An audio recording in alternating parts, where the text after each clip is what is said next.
All right, I think we're live. Mic check 1 2 1 2. Mic check 1 2 1 2. If anyone in the chat can hear me, just push one.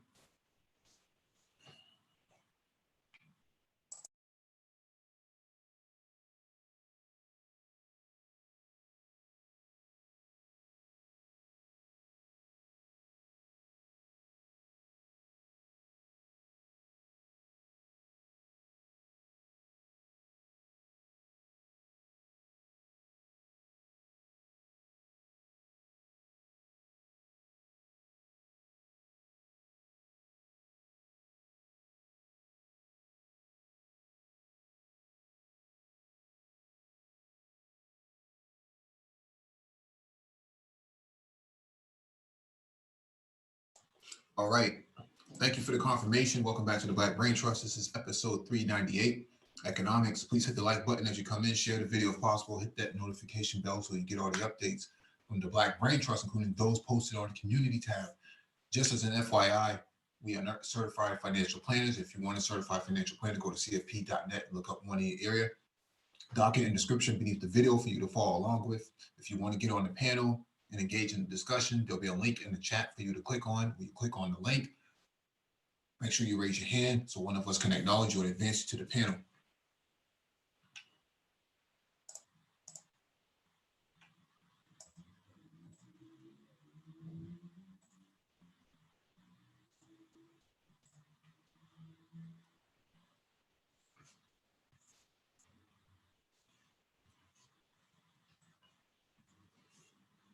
Let me give a shout out to the people in the chat who've arrived so far. Mr. Pump and Dump, what it do, what it do. Motor City Red, what's going on? A Black, what's going on? Farrell Edmondson, Ben's Gang, Gang. Rael, what's going on? We got 12 people watching and only 8 likes. Man, please hit the like button.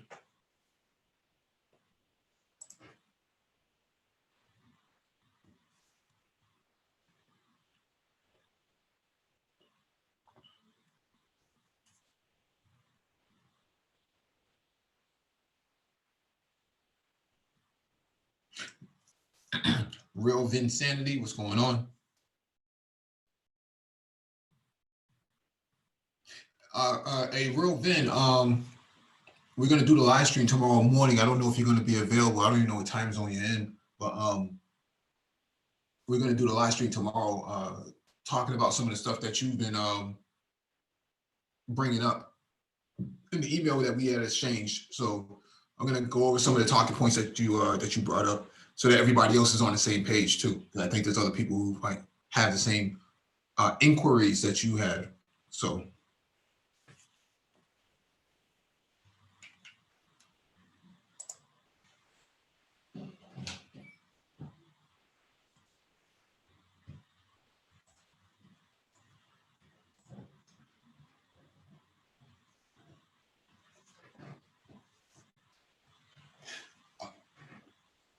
All right, let me get to this first item on the docket. We don't have a whole lot on the docket, but I do want to make sure we fly through this on a timely fashion. Maybe we can open it up for some open chat later. All right, first item on the docket is from fastcompany.com. 10 minutes of reflecting on who helped you succeed can transform your idea of the meritocracy. A 5-minute read. This is going to be long. Let me expand this out. In an episode of his HBO show, The Shop, LeBron James shared that he often wakes up in the middle of the night in a cold sweat, tormented by the question, how did I end up here? He wonders why he and 3 of his childhood friends were successful while 4 of their other friends are now all dead. The head nods of his guests all signal that this question, why some of us make it, why others do not, was one they had asked themselves too. A few years earlier, another NBA superstar offered his own answer. In his 2014 MVP acceptance speech, Kevin Durant spent almost 30 minutes recounting person by person those who had helped him along the way, and more specifically, how they helped him. From the small gesture of a teammate who left an encouraging note in his locker to the protection and inspiration provided by his single mom, who he famously designated the real MVP. The question of what we attribute our success to not only affects our own ability to sleep at night, but has significant implications for our teams, organizations, communities, and society as a whole. One of the fathers of an attribution theory, Bernard Wiener, once told me that accuracy of self-perception is in and of itself a difficult issue. By nature, most people attribute their success in life to their own internal character and actions, while diminishing the role of external forces, called situational attribution. This is referred to as fundamental attribution error. This bias is reinforced by our own culture, with stories about the American dream that emphasizes individual accomplishment, success driven by one's hard work and rags to riches stories. While the fundamental attribution error can sometimes fuel our own personal motivation, it can also lead us to be more judgmental and less compassionate for others who may not have achieved similar success. Fortunately, research shows that reflecting on our own life's journey can lead to a more comprehensive idea of self-attribution and to a corresponding increase in gratitude. David DeSteno, author of Emotional Success, The Power of Gratitude, Compassion, and Pride, recently wrote that feeling grateful has positive effects on our behavior, making us more honest, increasing our self-control, enhancing our productivity at work and our relationships at home.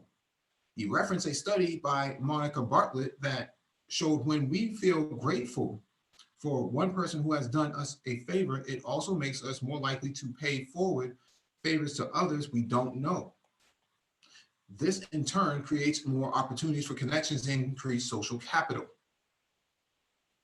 Despite all of its benefits, the current state of attribution in public life is not where it could be. Typically, we give people 30 seconds, not 30 minutes, to give thanks for an award. Our magazine covers recognize the achievements of individuals over teams. And typical interview questions ask people, how did you do it? Instead of who helped you do it. It's no surprise that a national survey that our nonprofit organization, the Moving Up Media Lab, conducted on the American Dream showed that a majority of Americans believe success is something one largely achieves on their own. To the extent that we do acknowledge the roles of others, it is often limited to a handful of people who are most top of mind at the moment. The kind of comprehensive self-attribution that Kevin Durant displayed is the exception, but not the rule, perhaps explaining why it resonated so strongly. To facilitate deeper reflection on who has contributed to our success, Moving Up Media Lab created an online questionnaire asking, who is your dream team? We then asked several successful individuals from different fields to describe how they felt after taking 10 minutes to reflect on who has contributed to where they are today. Here are the lessons they shared. There might be more people helping you in ways you don't realize. When actually challenged to name as many people who have helped me, the list is 5 to 10 times the size that I would normally answer, which made me feel very more loved. And I realized how much I both appreciate and owe so many people. As I think about how these people help, both directly and sometimes even more importantly, indirectly, it made me realize my best traits are drawn from so many special people who are constantly showed me how I want to approach my life. I believe this has contributed more to my success than any direct door that was ever open for me.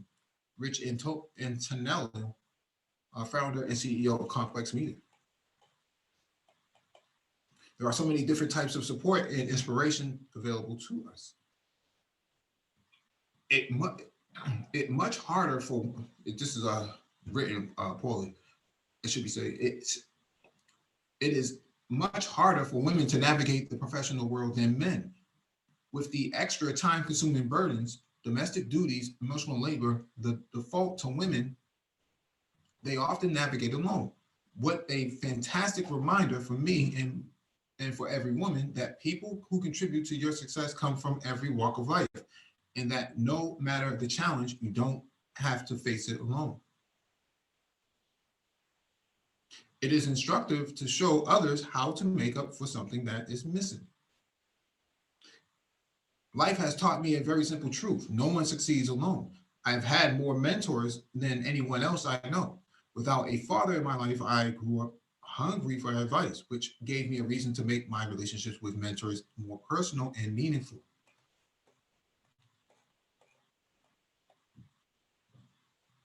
There is unfinished business that we could do for others. It made me feel happy to think of all of these people, but a little sad too, because many of the people are no longer here, and I wish I would have thanked them more and let them know without a doubt how special they have been to me. It reminds me of all the unfinished business I have in contacting people that have been important to me. Ultimately, it also makes me really think about how I hope that I can make a positive difference in the lives of people that I meet. It is so beneficial to do this. This way we can see how much we can influence others. In the end, there may be no simple answer to who contributes to our success or why some people make it while others do not. Perhaps the real point isn't to find an answer, but rather to realize that many benefits that can come when we take the time to reflect on the question. I thought this was pretty dope. Let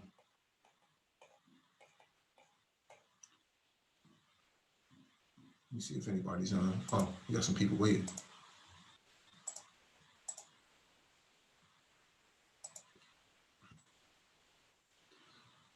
Yeah, I thought this article was pretty dope. I think it reflects a lot of some of the flaws of Black people. People try to tell their story about how successful they are, but they never really tell you how they got there. You see this a lot with the Yaz movement, constantly talking about their degrees and whatnot, but at the same time, they never tell you about who helped them get to that point. You know, they don't talk about the Clinton administration that had the welfare to work reform that sent millions of them to college and gave them access to high levels of education that Black men were predominantly denied. What's going on, MOT, and what's going on, Wilsonian Garvey? Haiti's here. What's going on, man? So, Yeah, it's like the more people brag on their actual status, the more likely that it is that they didn't earn it how everybody else earned. Most likely that they've been given to them, and then all of a sudden they want everybody else to try to earn it through means that they didn't even earn it. It's just ridiculous. I mean, you know, I had to start off in IT like everybody else, pulling cable. And I went from cable to help desk to network administrator, from network administrator to software to hardware, hardware to tester to a project manager. I had to do all that. But there are people who come in being a project manager, and just because they're in charge, thinking that they've done everything. But, you know, since they got the title of position, in those cases. So that's why you have to have the confidence to break off and have your own stuff. It's easier to do now than it was 20 years ago when I got started. So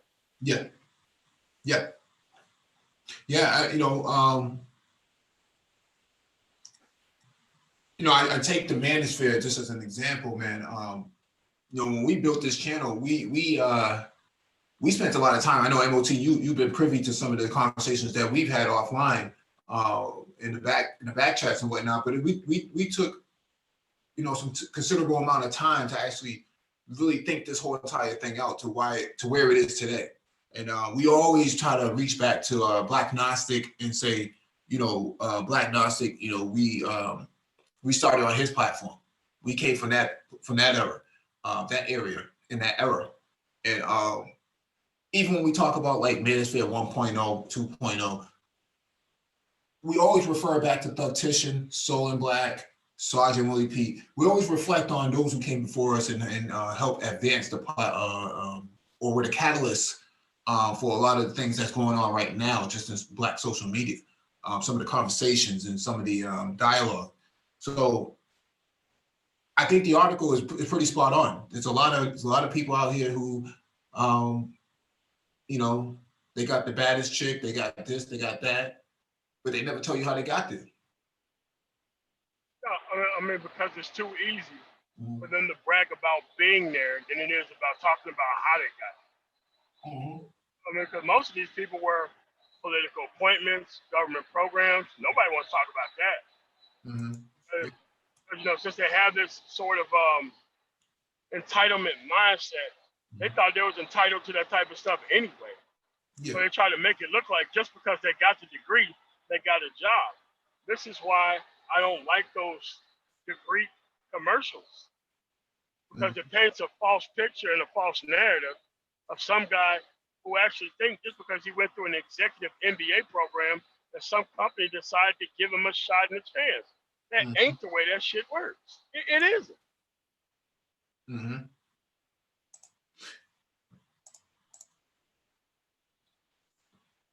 Yeah, it's just that a lot of people are just not realistic with the path. They think the path is the commercial. The path is not the commercial.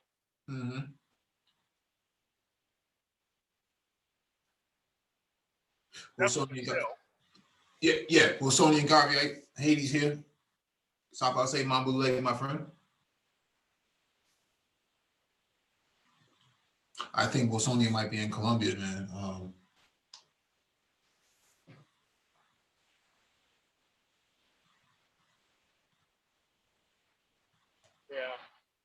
Yeah.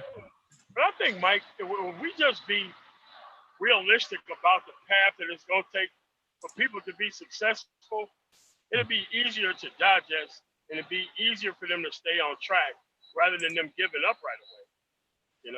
Yeah, that's a good point. That's why I do the tech talks and stuff like that. I don't charge for mentorship because I think that that knowledge should be shared. That guidance should be shared and should be because I didn't have to pay for it. I mean, there's other guys who tried to get into other circles and they end up having to pay for it. I don't believe that you can advance your community by charging people up the wazoo for that stuff. I think that you can definitely just spend 30 minutes talking to somebody who needs that guidance and that mentorship and that coaching and actually get some productive results out of it. I mean, there should be I agree you should be paid for it, but you should be paid through a nonprofit. Right. This is an excellent area in nonprofit, especially from a governmental standpoint of going into these rural communities and trying to do something with these people and try to get one or two actually hired by just having a place where you just do nothing but tech stuff there and try to get the kids up to speed because, their parents are, they're done. But, those kids can still be worked with and kind of regimented and mentored into actually doing something and going to school. So this is a nonprofit mission. Like the mentoring that actually needs to be done. It's a nonprofit mission. I mean, for these boot camps and all that stuff, it should be nonprofit. Right. Totally nonprofit. Right. The Black community should be built by NGOs, non-government organizations. Sure. People from other countries who have education systems that are far better than ours should be stationed in the Black community. For real. I'm like on some Peace Corps type stuff. Yeah. In Black communities. Yeah, you need something like a Brothers Without Borders. Yeah. Hey, that's a good deal. That's a good idea, Mike. That's something that the brain trust has been sitting on since last year, man. We were supposed to enact it this year, but we didn't get a chance to do it. So, Yeah. all right, let me get to this next article. All right, this one's from BusinessInsider.com. I've coached over 1,000 millennials, and these are the 4 money mistakes they are making.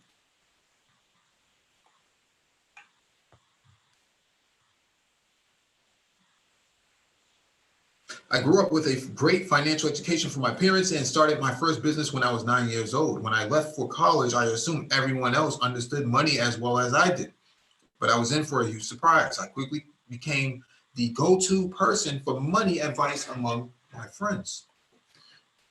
After starting my first job in marketing and communications, I decided I was going to challenge myself to save $100,000 by age 25 and start a blog. Her first 100,000.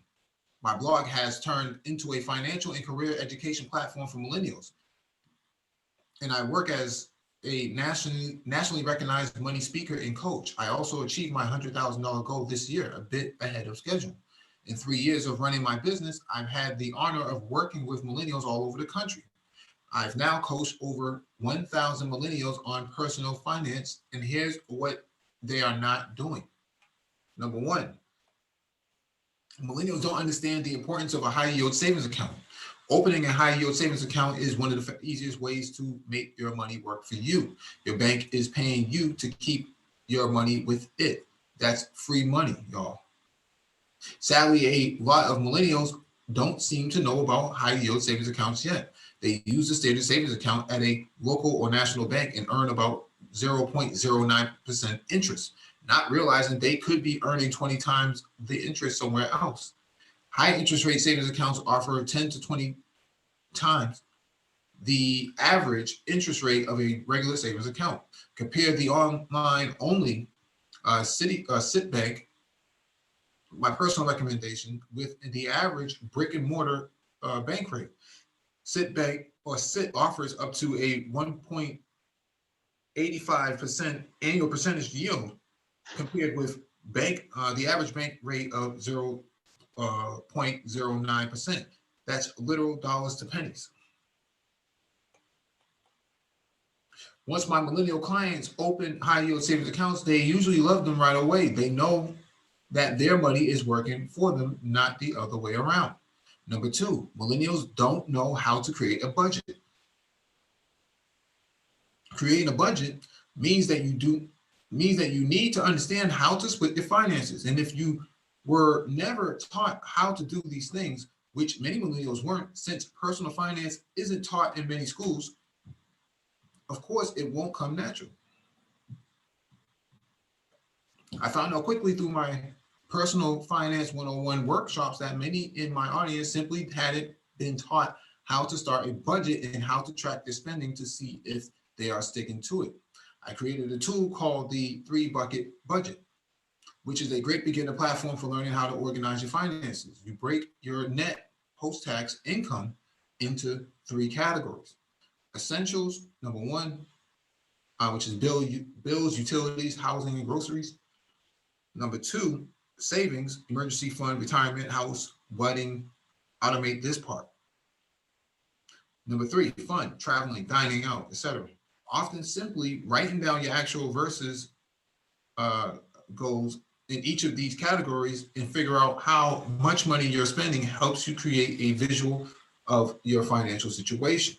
From there, you can make a plan to hit your savings and fund money goals, which means you're one step closer to understanding money. After that, the rest comes together.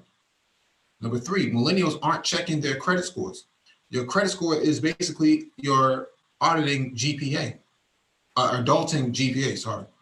In short, it scores how reliable you'll most likely be to money lenders based on several factors. The higher your score, the more reliable you look to lenders. This results in lower interest rates and a higher likelihood that your credit application will be approved. Unfortunately, credit card companies can be predatory when it comes to young adults. It's not uncommon that the minute you turn 18, credit card companies begin swooping in to offer you spending power. Naturally, this sounds too good to be true, and it can start young people off with bad spending habits, resulting in low credit scores. A lot of my audience knows that a higher credit score is good, it's a good thing, but many don't know how scores are created in the best way to improve them. No one knows how these scores get created. I help them understand that paying your bills on time and keeping a low debt to income ratio will help your credit score, and offer advice for how to raise low scores. I also remind them to check their credit reports regularly to be sure there are no mistakes affecting their scores. Number 4 is millennials aren't saving for retirement. Being a millennial means that you were most likely affected by the Great Recession. A lot of millennials in the mid 2010s were jobless or underemployed, or had to go back to school because they couldn't find work, resulting in more student loan debt. As the economy has recovered, younger millennials have continued to feel the effects of the recession. Salaries start lower than they did for early generations, which means a slower start to financial freedom. With high student loan debt and lower starting salaries, many people in my generation feel discouraged about saving for retirement. What I teach in my workshop is that it doesn't take much to start, but that starting early is essential. I opened up my first IRA in my early 20s, which was key to my success in saving 100,000 by age 25. The power of compound interest means that the earlier you start investing, the sooner your investment starts growing and making money on your behalf. Women especially should be thinking about saving for retirement early. We face a retirement gender gap since women tend to live longer than men and face a gender wage gap throughout our lives. Start by checking if your employer offers a retirement plan with a match. Medium to large companies tend to offer this as an employee benefit. This means that if you put in 4% of your pre-tax pay in the account, your employer will match you the same 4%. It's essentially free money. Taking money out pre-tax means that you'll never miss it in that you're paying yourself first.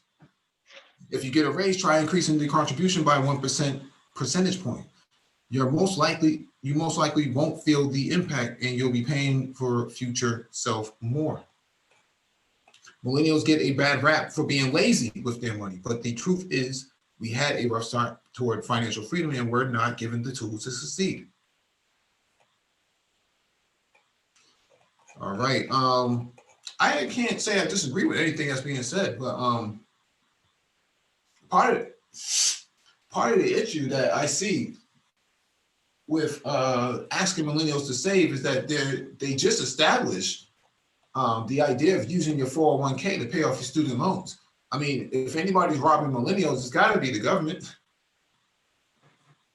Yeah, I mean, but we didn't do a good job setting millennials up to be in position to generation. And I really don't like when people try to go after millennials, expecting them to be in a place that their parents wasn't even at. Mm-hmm. You know, I mean, it's unacceptable that they're there, but I really think they're doing. There's a lot of articles criticizing, but there's not enough of these companies who's actually trying to help these people. You know. Mm-hmm.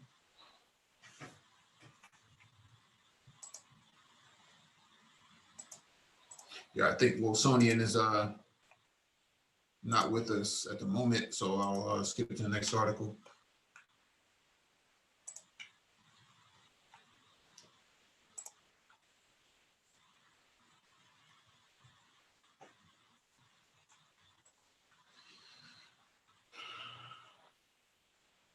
All right, this is from Forbes.com. What millennials actually want out of their job.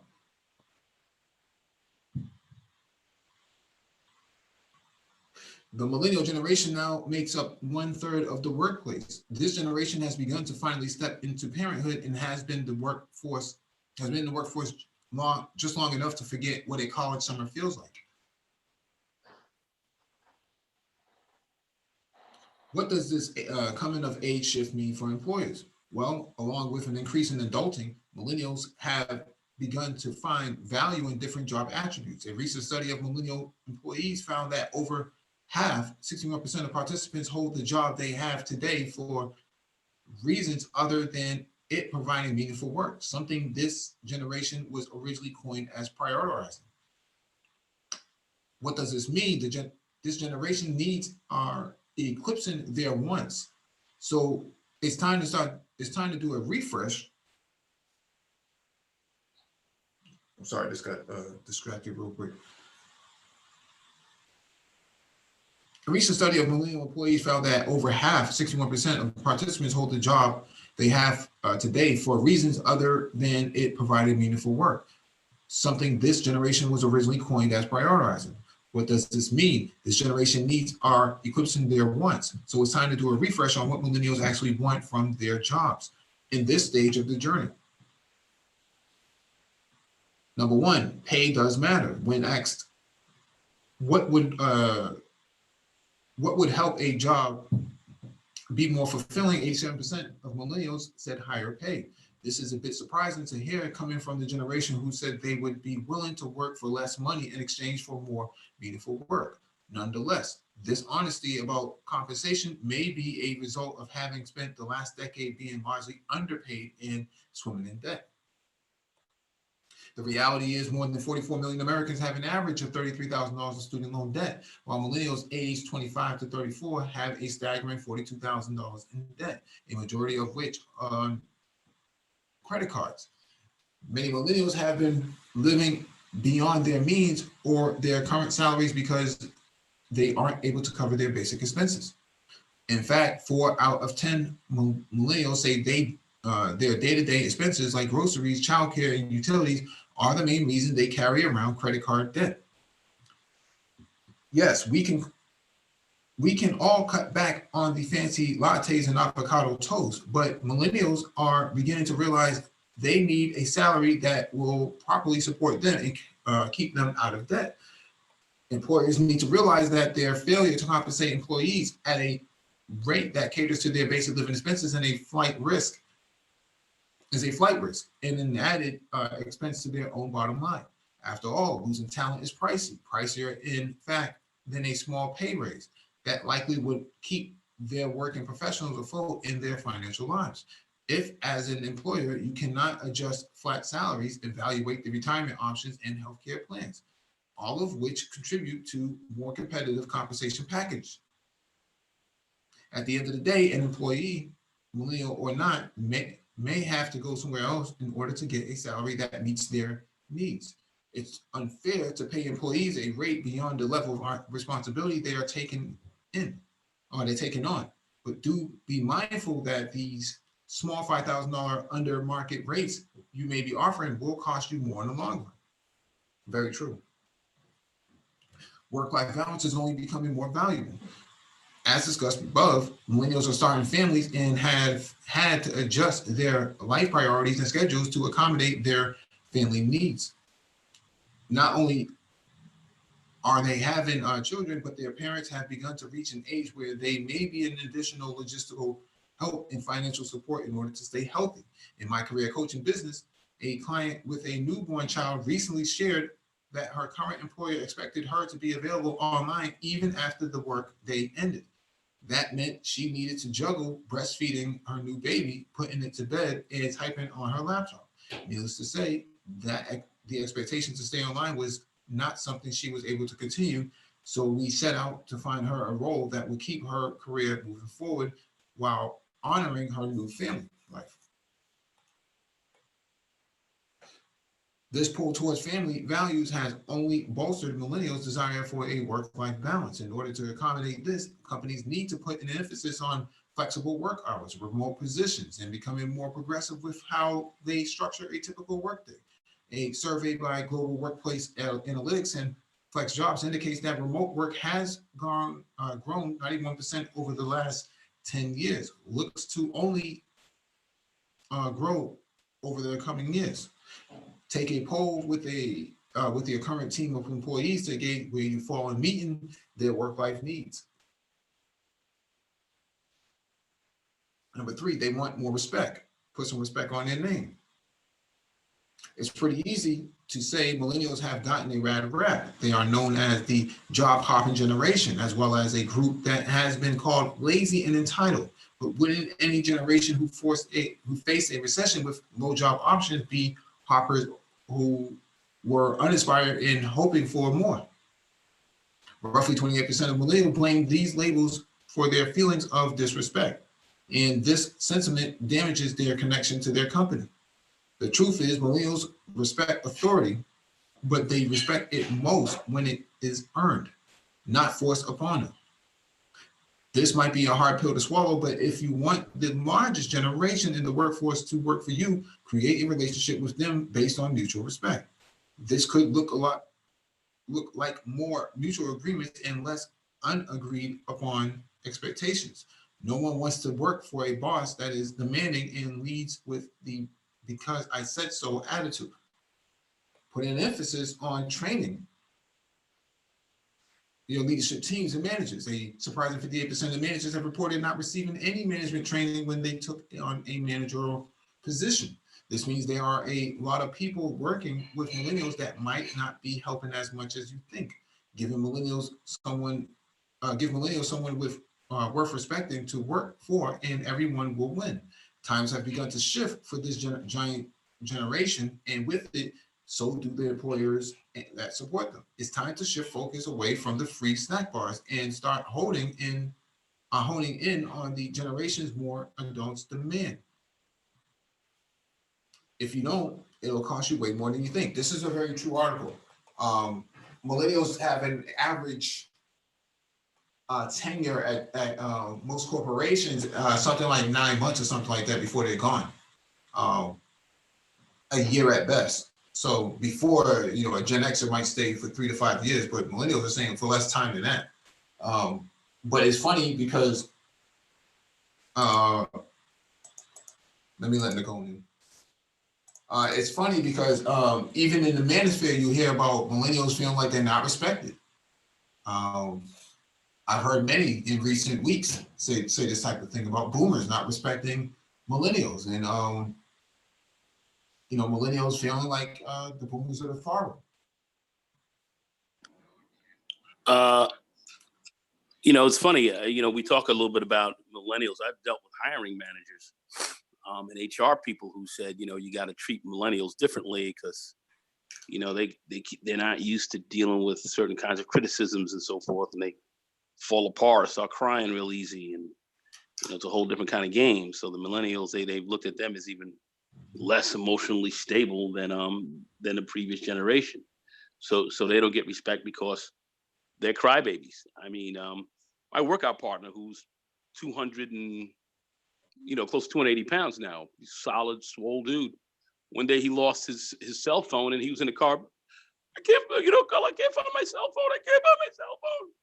Yeah. He's looking at me, he had tears in his eyes. He's crying, a big grown man crying over a phone.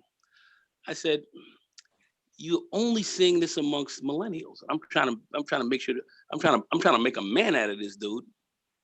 Here he is, big and swole, crying over a cell phone." So well, it depends, man. It might have some poom poom pics on it, well, whatever you may have on it, at the end of the day, I ain't crying over no damn phone.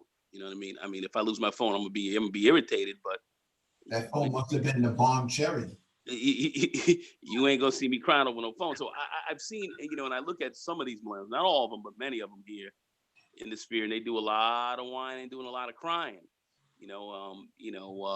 And I think, there's some reasons for that. I think the family structure's changed a lot. I think a lot more of these kids are raised by single moms, and even though, and I'm talking about white and black, I'm not just saying black guys. I'm going across the board.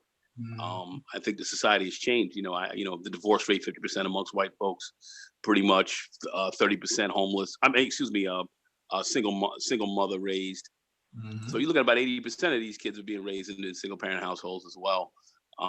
At some point in time after the parents get divorced or whatever. So we're seeing a lot of that. So I am seeing a lot of lack of maturity, just a lot of crybabyism. Guys in their 30s crying over phones and all this kind of stuff. Man, I was married by the time I was 22. I was a married man. Family. And all this. Starting a family. You know, I wasn't crying over shit. So I don't really understand. You know, some of this is generational differences, and they resent it. And I think there's a lot of resentment because as this information game hit, things changed. Whereas the model for us, if you went to college and you got a degree or whatever, you were able to pretty much just kind of come out of school and kind of get a job, you know, and you had a little more jobs available, even though during the early 80s, there was some recession factor. So, you know, getting a job was a little tougher at times, but still, you know, if you had a degree, it pretty much, you know, you were pretty much going to get a job. Now the game changed. The game changed kind of midstream. So now kids who are coming out of school have degrees. That's not guaranteed at all. And you're paying a lot of money, and the debt that they're sitting on is crazy. You know, the debt they're sitting on is insane. So there's a lot of things that have hit them as far as it's hit them hard. It's hit them hard, and so they're resentful, saying, hey, you know, the millennials didn't look out for us. They let this happen and let that happen. The boomers, excuse me, the boomers let this happen and all that, and you know, they try to blame somebody. You know, I understand the blame game. Every generation has that.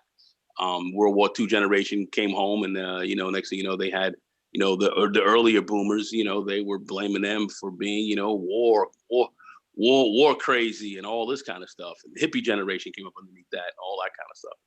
You know, and the parents are too conservative and all this kind of stuff. You know, and you know, and all that changed over. And as a young kid, I started to see, you know, kind of the tail end of that whole deal. And so it's every generation. What I'm seeing now is the millennials that are coming up embrace the boomers immensely because we're their grandparents. So we're the ones taking care of them and helping to give them a lot more, you know, a lot more money. And, you know, it's just like, you know, grandson comes on over, you know, along with my daughter, they come over and, you know, I start playing you know, Biggie Smalls. Goodness gracious, the papers. Where the cash? Yeah. Goodness gracious, the papers. so they come over. They're looking for the papers. You know, grandpa got the papers. Goodness, where the cash? Yeah. So that's the game they're playing. So you know, so we're the heroes with you know, in the Z's eyes, where they're looking at the millennials and their parents like, you gotta, yeah, well, I know, well, you don't have a mom, you don't have a dad, but you know, but grandpa got it, grandma got it, that kind of thing. So the millennials are gonna be dealing with that of the Zers coming up and getting on them for not having X, Y, and Z. So it's just a fight. But since we hit this generation, you know, this information age, which came about fast, and it hit, and this is the first generation, the millennials that really hit this new information age, which was a bitch. This was a bitch, and it was a fast ass horse. The adjustments have been challenging, and a lot of them have had somewhat of a difficult time. Plus, we as the boomers were told, don't be whipping your kids and don't be doing all that. So I think we were a little easier on them. You know, where my old man would go upside your head just for looking at him funny. He was always on military time, you know, and all that, you know, World War II generation type of guy. I was like, man, maybe he was a little too harsh, but I kind of see what they did, but then the laws changed. You spank your kids now, you can go to jail, you know, all this kind of, you know, the state. Raising your voice to kids can send you to jail. Huh? Raising your voice to kids can send you to jail now. Yeah. I mean, you know, the state basically came into your house to raise your kids. So all that has mitigated certain things. So you have a softer kid coming up. You know, I mean, when I was playing Pop Warner football back in the early 70s, 72, 73, you had cuts. You could get cut off a team. You know, kids went home crying. You know, I was like, I ain't getting cut. I'm cracking ass out here. Fuck that. You know, I ain't getting cut. I'm starting. You know, it was kind of that deal. And the kids were walking home, mommy, I got cut. And mom and dad had to take them home. Now you playing Pop Warner football or anything else like that. There's no cuts. You can't cut anybody.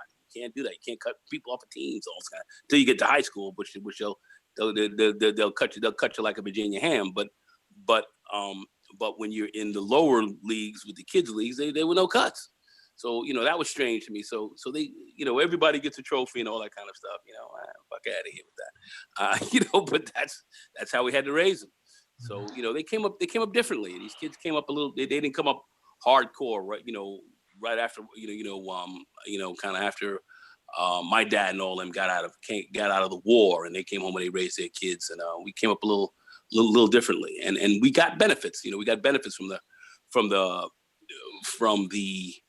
how would I say, the civil rights generation and so forth, and and you had a lot of set aside programs, Talented 10th, and all this kind of stuff, and you got into college a lot easier, and they were a lot, it was a little easier to do that, to get into my first house. It was a little easier to get into it than what I see these kids. I had my house, we just redid the whole thing, and I had a couple ready to buy, and they were supposed to be in, and it was tough. They didn't qualify, they didn't make it, and they don't have a lot of people behind them to easily give them a quick 20% down. And we weren't really asking that much for the crib, but yeah, they didn't have it. So first house for them, and so it's tougher. It's a little.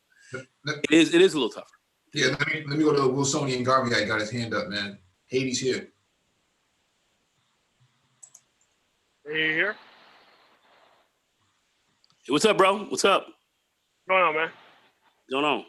Go ahead, MOT. I don't know where Wilsonian is right now. But here's the thing, man. It's obvious that stuff didn't work for the millennials, so we should be able to reinstitute what gave Nagona 11 like his generation's kind of thing, man. So I don't know. It's just that we know the stuff didn't work, and we don't want to reinstitute it for what reason?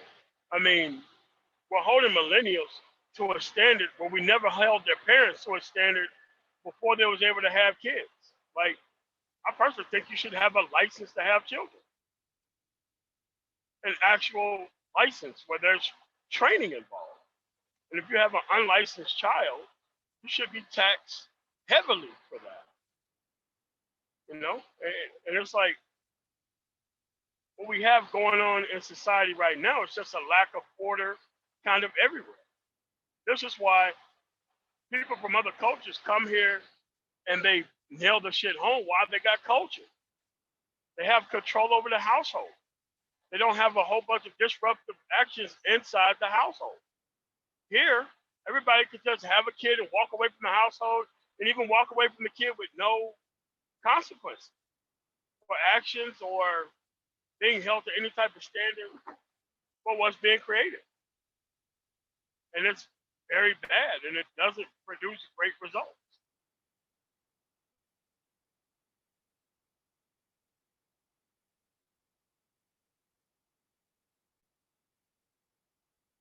Okay, what were we saying about the millennials?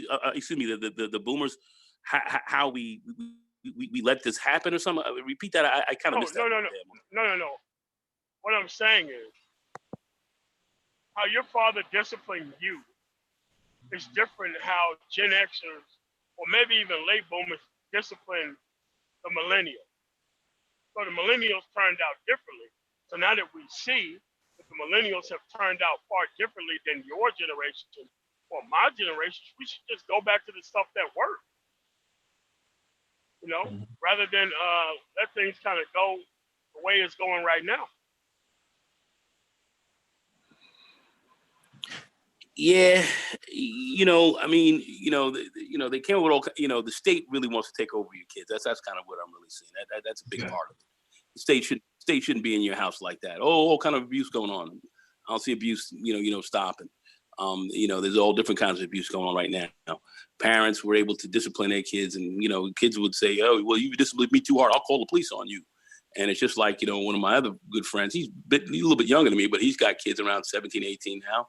And they're surly, talking back and all this. I'm like, man, I'd snap your neck if you were trying to talk that shit to me, man. I'd snap your ass up. But these kids feel kind of comfortable talking to their parents because they feel like they can get away with certain kind of things. Mm-hmm. And that breeds weakness later on down the line, because you get out there in the street, you get out there in the streets and you start talking to somebody like this, they ain't having that. So, there are a lot of things that I have issues with about the overall society that I think has deteriorated. But I've also seen, as an older person right now, my grand who come over and we hang out a lot and all, and he was staying with me a lot before, and I never spanked him. I never did. I remember one time the remote was broken, and I said, "Did you break the remote?" And he was like, "No." I said, "Listen, sit down. Let me talk to you 1 second. Listen, you never have to lie to Grandpa. You never have to lie to me. You know, I'm always going to be looking out for you. You never have to lie to me. Tell me the truth of what happened, and you know, I'll show you how to use it the right way. And you don't have to worry about it. You don't have to worry about anything. Don't worry about that. Just tell me the truth. And he looked at me, he nodded his head and said he did, and that's that. So he trusts me. And I think with my son, when I was a younger man, and you know, he would do something stupid, you know, I might have chastised him a little bit harder. So I have found through age, you get a little smarter, you're a little wiser, and you know how to deal with people a lot better.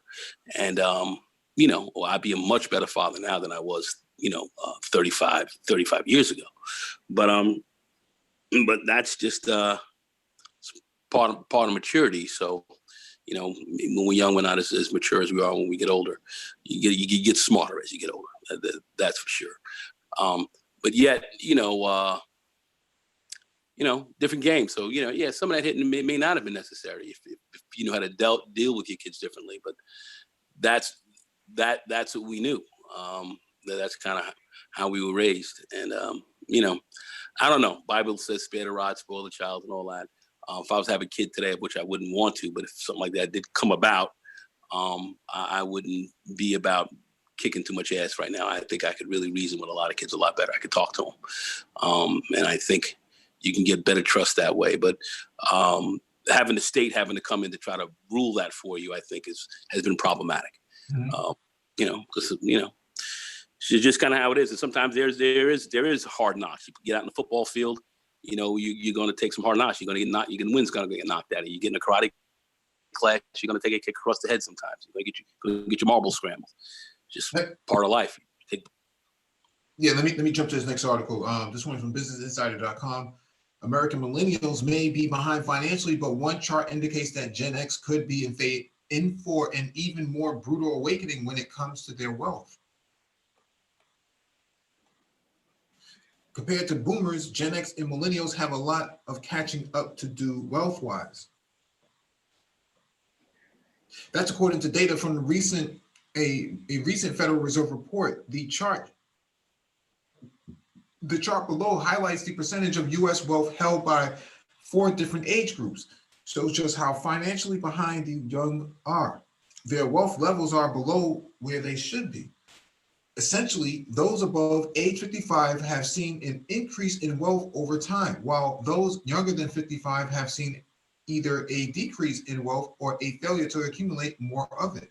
That downward trend in wealth is notably centered around Gen X and millennials, who are between ages 39 to 54 and 23 to 38, respectively. Boomers are age 55 to 73. As shown in the chart above, wealth for those above age 70 has increased, but it's not as steep as the increase in wealth for those in the 55 to 69 age group. This indicates that boomers are outpacing silent Gen in wealth accumulation as they enter retirement. Meanwhile, wealth for those in the 40 to 54 age bracket and for those under age 40 has decreased. Notably, the latter group, millennials, didn't see as sharp of a decline in wealth as the former. Wealth levels also plateaued around the mid-2000s for millennials, which could be because they are younger and had less time to build wealth in the first place. While wealth for the 40 to 54 bracket continued to decrease, Gen X saw its overall share of American wealth plummet from roughly 35% in the early 2000s to 20% in 2019. Both trends indicate that millennials and Gen X are lagging behind boomers as they move into those age brackets. That might be because younger people have barely seen an increase in income over time. Those between ages 25 and 34 have only seen an annual income annual $29 income increase since 1974 when adjusted for inflation, according to a Supermoney report that analyzed U.S. Census Bureau data. That year, they were earning an average of $35,426. By 2017, that jumped to a mere $35,000 in $35,455. Low income growth means less money to build wealth with, especially with incomes having kept up with staggering increases in home prices and education. As the Super Money report found, both Gen X and millennials are feeling the effects of their money woes.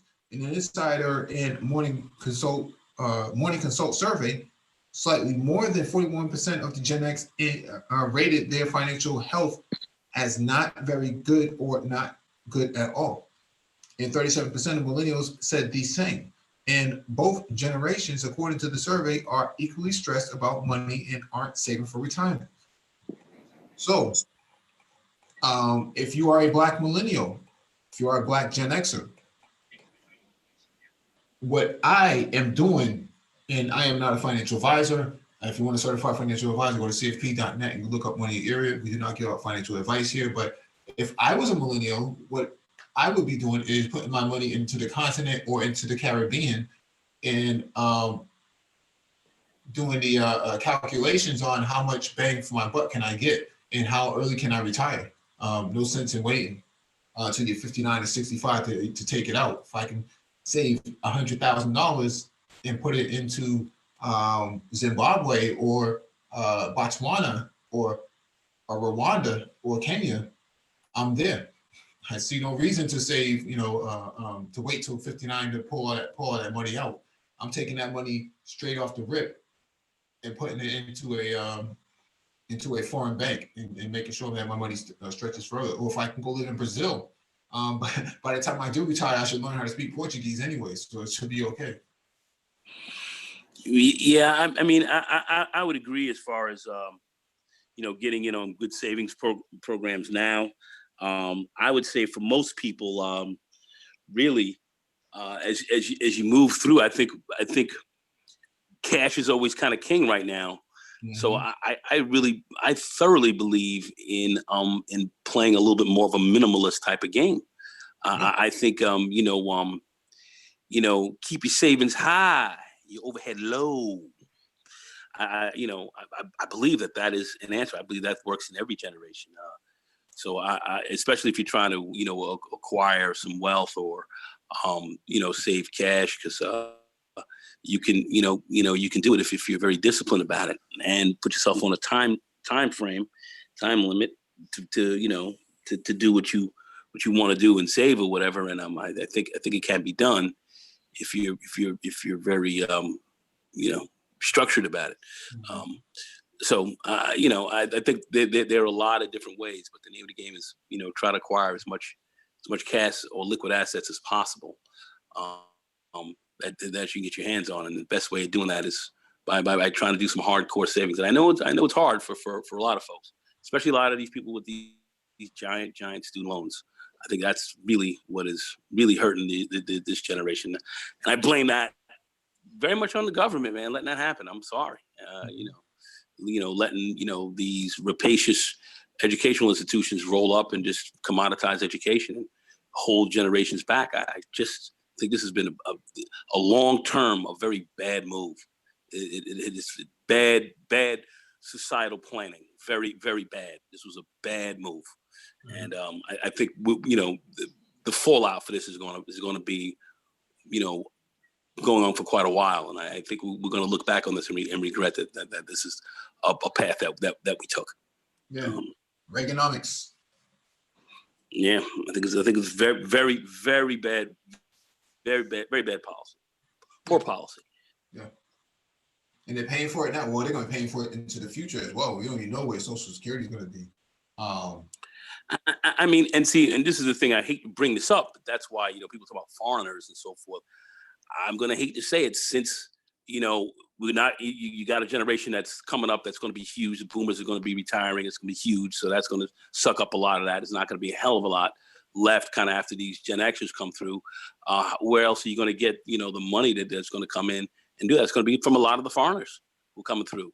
That's why I hate to say it, but this is going to be very unpopular, but I'm going to say it anyway because I don't give a fuck. You damn near should kiss every freaking Mexicali on the mouth. Who's coming in here damn near to work, because that's where your Social Security is going to be coming from them. That's where that shit's going to be coming from. It's horrible to say that, but unfortunately, it's a hardcore, terrifying reality that we have to deal with, and I don't know how we're going to structure that with respect to the issues of we say black people in employment and foreigners and all these political issues that that are coming up around it. It's going to come down to the economics, and we're going to have to square ourselves with that. But that's just the reality. And whether folks don't like that or not, it's just something that we've got to look at. So how are we going to get around that? Going to be a very interesting question. Yeah, well, I also think that the bad policies are the foreign labor is a consequence of the poor policies that were in place or put in place. So they're a byproduct of poor policy is what I'm saying. Well, we outsource so much work. We took a lot of companies, we've outsourced them. I saw Carrier where they sat back and they literally, they closed their factory down over there in Illinois and moved it down to Mexico and said, I'm sorry, people, but by the end of 2017, your jobs are gone. By February 17, that last big Carrier a manufacturing plant closed. Yeah. And so they're outsourcing all that. So, it's big business, big corporations, who are running syndicate on this thing. And a lot of people are just not really looking at who the real culprits are, and you're blaming some of the wrong people. And I think having clear vision on this is what people need. People need to be informed. So when you decide to start to make moves and really complain, who the right targets are. And we're not targeting the right folks here. And I'm not speaking up for the Mexicalis and all that. I know, hell with all that. I'm not getting all caught in that. I'm just talking hardcore realism that a lot of folks don't like to deal with. All right. Let me get to this next one from CNBC.com. 73% of student loan borrowers don't know what happens to their debt if they die. If you don't know what happened to your student loans if you die, you're not alone. Almost 3 out of 4 student borrowers say they have no idea what effect their death would have on their loans, according to a recent survey of roughly 400 borrowers by Haven Life, a life insurance backed and owned by Mass Mutual.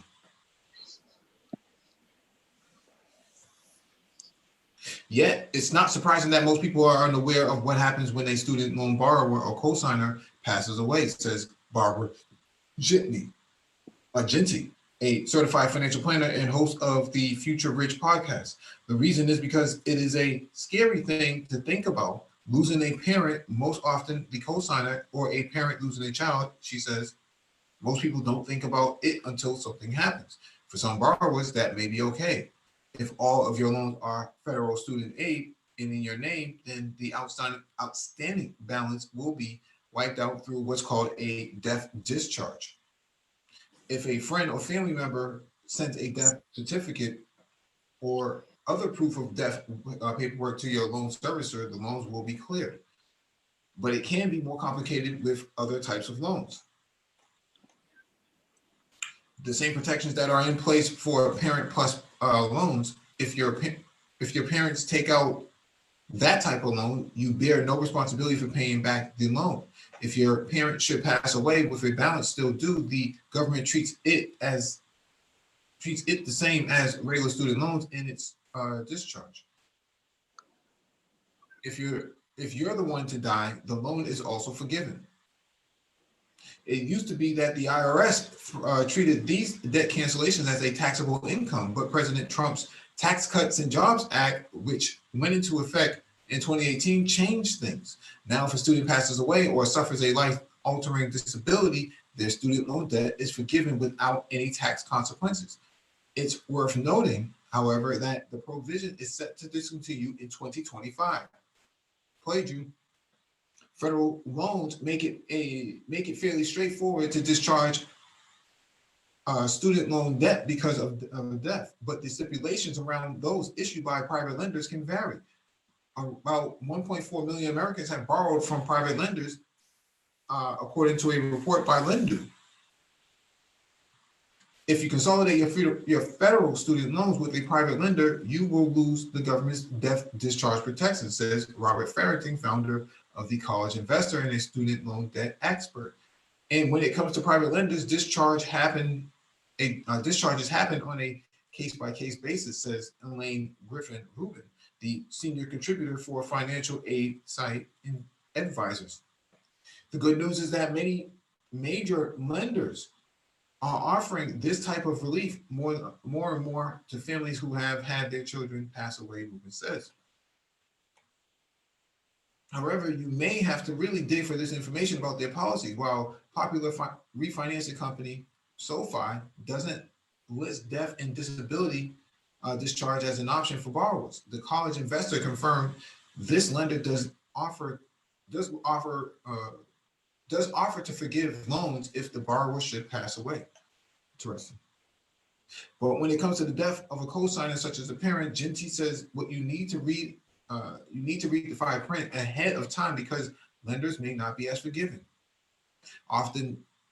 Oftentimes, private lenders have a clause stating that the loan goes into automatic default if the co-signer passes away, she says, adding that this happened to a client of hers. The student borrower was current on her loan, making on-time payments, and her father passed away suddenly from a heart attack.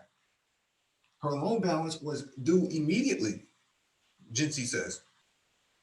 Thankfully, her client's father had life insurance that the family was able to use to pay off the loan. Unbelievable. That's unbelievable, man. I can't believe that that's the way this country is going. This is why I say, if you're invested in student loans, I don't care. You write off the debt, all of it. Every single person in this country should not have student loan debt. You have verified programs for education.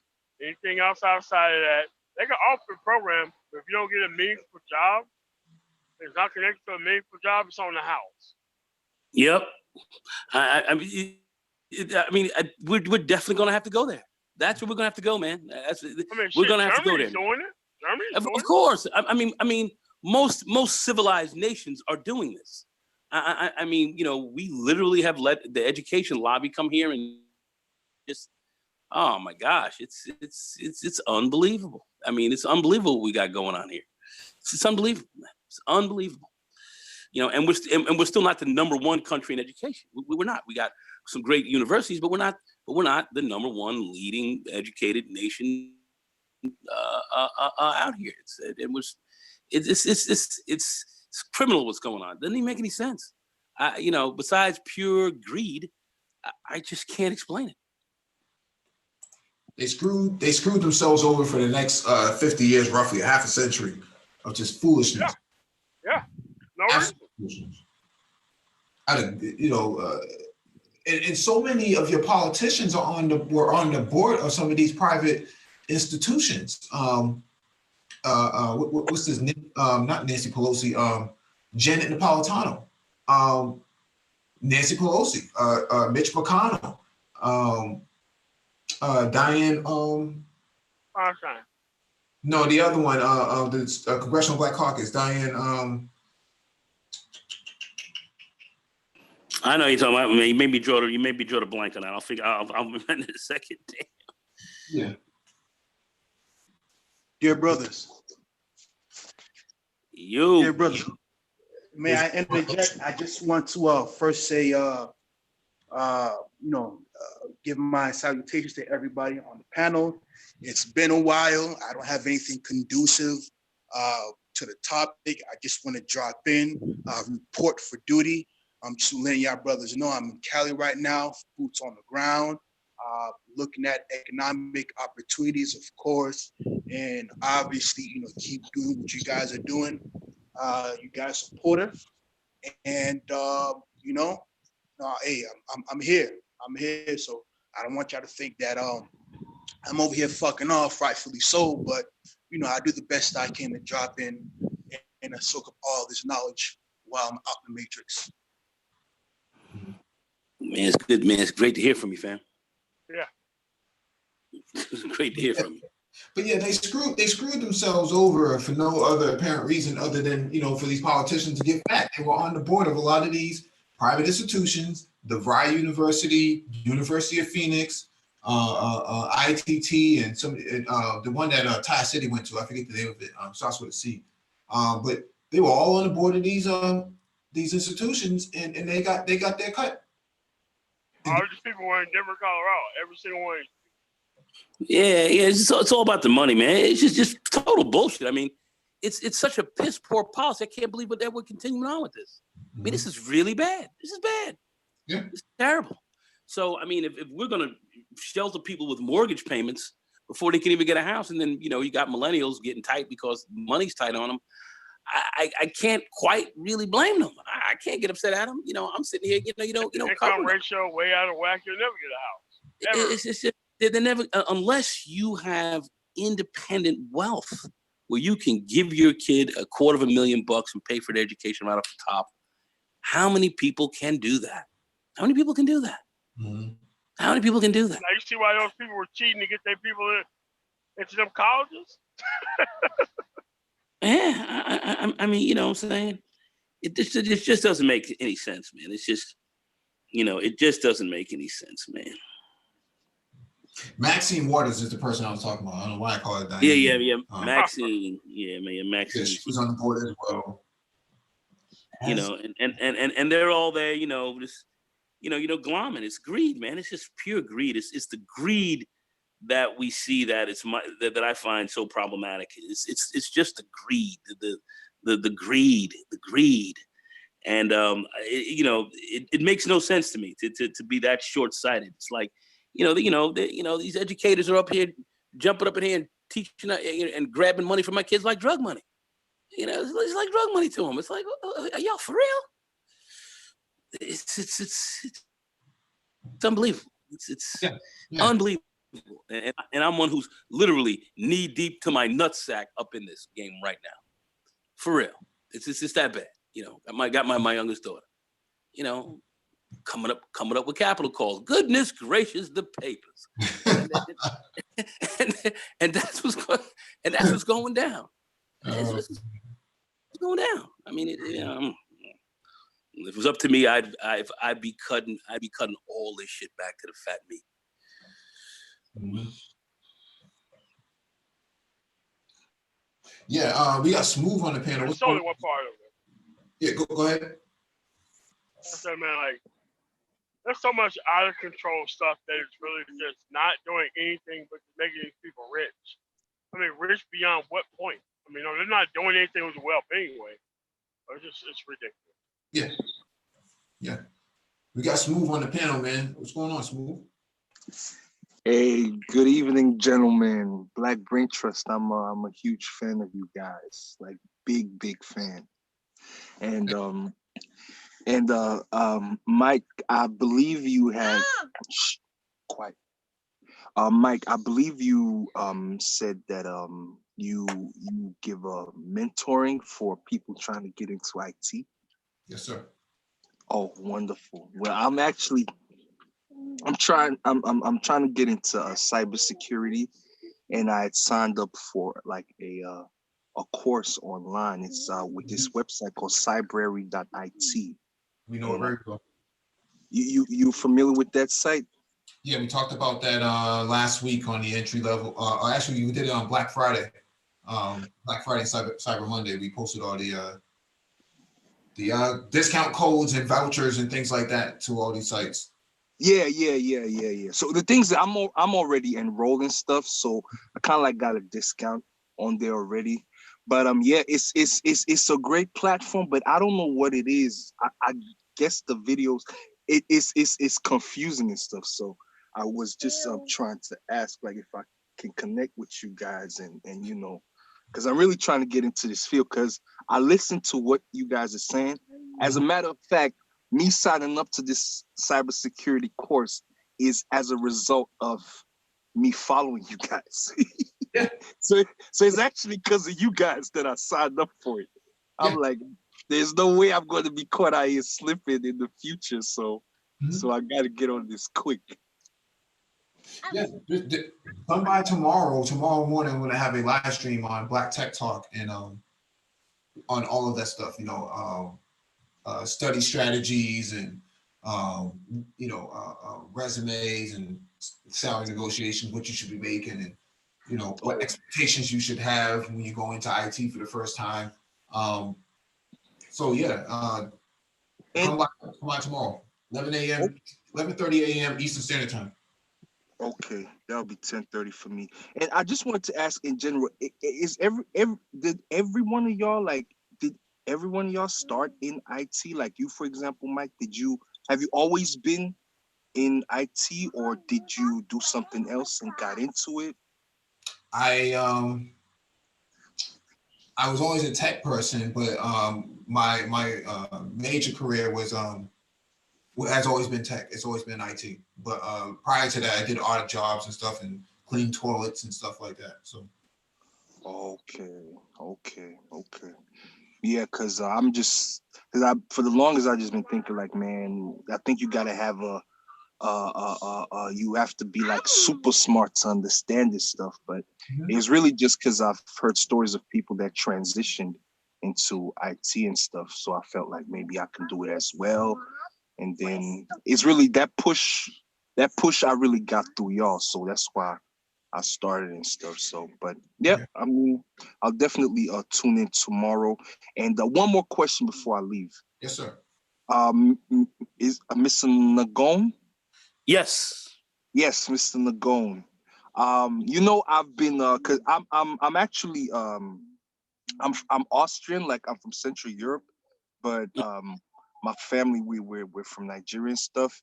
And I'm just saying that to say, I still have most of my friends back home in Europe, and I was giving them we were talking about this information that I hear from you guys, like about the over 900,000 recs that are open, and also the recs that you're currently working and stuff. However, you had said that you need to have like some years in this stuff in order to be considered for some of these recs that you're trying to recruit for. So I'm saying, correct. Like for someone like me, just realistically, for someone like me that hasn't been in IT before, I mean, I am kind of good with tech savvy, but who is not? What millennial is not, right? But for someone like me, like how long would I have to be in the industry to even be considered for the type of positions that you are recruiting for? Okay, first of all, that's an excellent question you asked, because that's one of the things that Mike and I were speaking about earlier, and I always want to make sure that we talk about. You mentioned that yesterday as well. You clarified that yesterday as well. Yeah. Realistic expectations. So, in all honesty, and this is something you should be doing every day as well. Getting your skills right, getting on a computer, learning programming, doing these things, putting time in. Sometimes you gotta miss hanging out at night. Sometimes you may not be hanging out with your chick or whatever. You got to spend some time and be kind of dedicated to some of this. But in all reality, okay, at the senior level recs, you're looking between 7 to 10 years. The senior level stuff, 7 to 10 years. Okay, in a given area, and picking up a lot of technology, which you will pick up when you get in an environment. You become a real technology savvy person. You will pick up a lot of different technology, but 7 to 10 years. But to really get your sea legs, in my view, and to get somewhat correct, I would say you need about a good 2 years hardcore in the game, in one critical vertical, putting your time and effort into one area first, really, and then branching out from there. But a hardcore 2 years with your certifications, all right? You're definitely, your various levels of achievement and performance in these areas. And really starting to branch out and start to moving yourself more towards a mid-level. 3-4 years, you consider yourself somewhat a mid-level person, and then moving up from there. But you got to give yourself a good 24 months. And that includes getting those certifications, all right? Getting a very strong, hardcore foundation. Foundation, not playing around, not playing games, not being unrealistic, and not putting in the work and the time. You got to put the work in. But this thing is so wide open. You put the work in. There's nothing that's going to stop you. It's wide open. It's that wide open is what I'm trying to tell people. Yeah, and that's why I'm trying to get into as well. I'm just like, man, fuck waiting. I just have to, you know, because everywhere else is like they're laying off folks. I came from pharmaceuticals. I did clinical research. I'm in then, pharmaceuticals myself. Mhm. are you in pharmaceuticals yourself? Yep. Oh, perfect. Do you do study drugs or medical device or Cancer. We do cancer drugs. cancer? Oh, perfect. I used to work on oncology studies all the time. Yep. Oncology. I defend. So I'm a cybersecurity specialist for oncology. So Wow. Wow. You just gave me an idea because I still know people in the field. So with this skills, anyway, let me not. yeah, come back tomorrow morning, man, and we can chop up some game. Oh yeah, Yeah. definitely.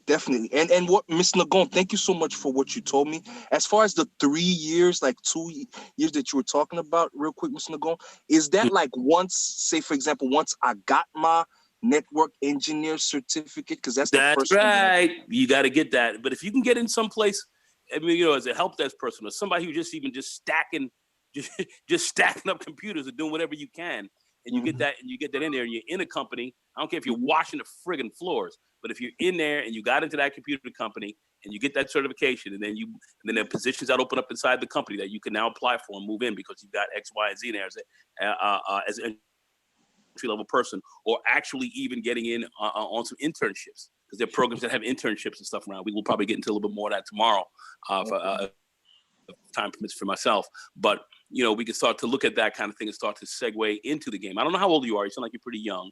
I'm I don't know if 33. you're oh, okay. All right. But I mean, you know, you're never too old for that. So, Yeah.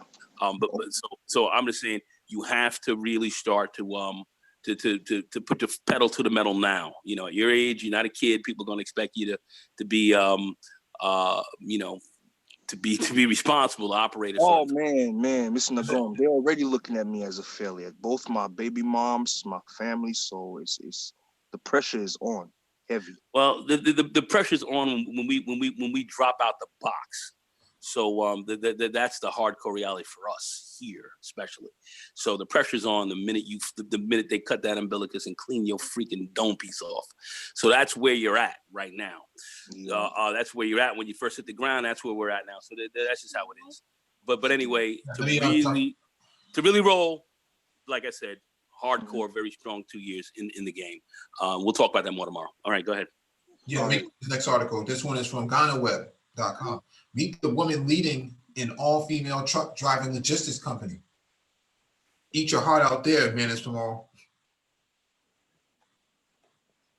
All right, Felicia Payan Marfel is leading an all-women. Oh, this is so poorly structured. All-women trucking logistics company in Ghana, believed to be the first company globally to employ only female drivers. Discrimination, in my opinion. Yeah, of course. The transport sector is a big employer in Ghana, highly dominated by men. But Lady Bird Logistics is breaking the glass ceiling in this field with its conception of a no. Yeah, this is I'm not sure what's going on with this website. What's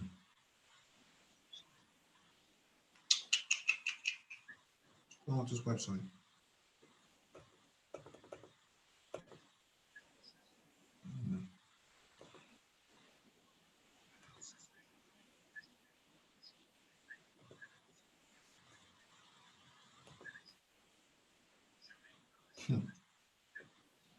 Africans have a very interesting way of designing a website.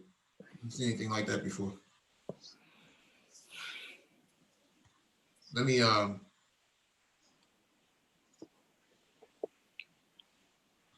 start back over.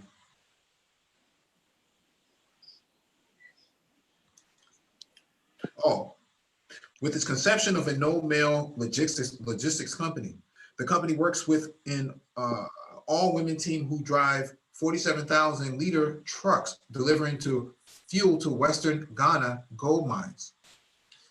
It all started in 2017 when Marfel, the managing director for Lady Bird Logistics Limited, met the CEO of Zen Petroleum Limited, Mr. William Tewa, who, along Mr.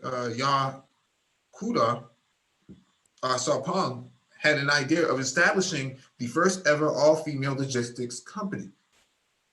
She was interested, yes, it's so poorly written. She was interested in Tiwa's idea, so she took up the challenge of helping to make the dream of an all-female company a reality. Tasked with a mandate to create the first company to employ only female truck drivers in Ghana and West Africa, she swung into action. I knew next to nothing about trucks or the logistics industry, but I believe in empowering women to venture into male-dominated industries.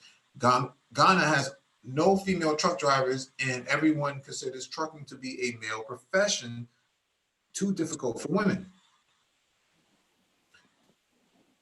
Why can't we change this, and would change be a good thing? I thought to myself and dived in deep. This website is so poorly written or poorly designed, it makes my head hurt. Marfu swiftly set up the first logistics company that employs only female drivers, Ladybird Logistics, where ladies are recruited and trained to drive trucks. For a field that many Ghanaians see as a man's job, it wasn't easy developing a team of women. Honestly, initially, when we only had one Ghanaian applicant and more than 40 South African applicants responded after a full month of advertising, I almost gave up and considered the option of relocating South Africans to Ghana to drive the trucks, said Marfu.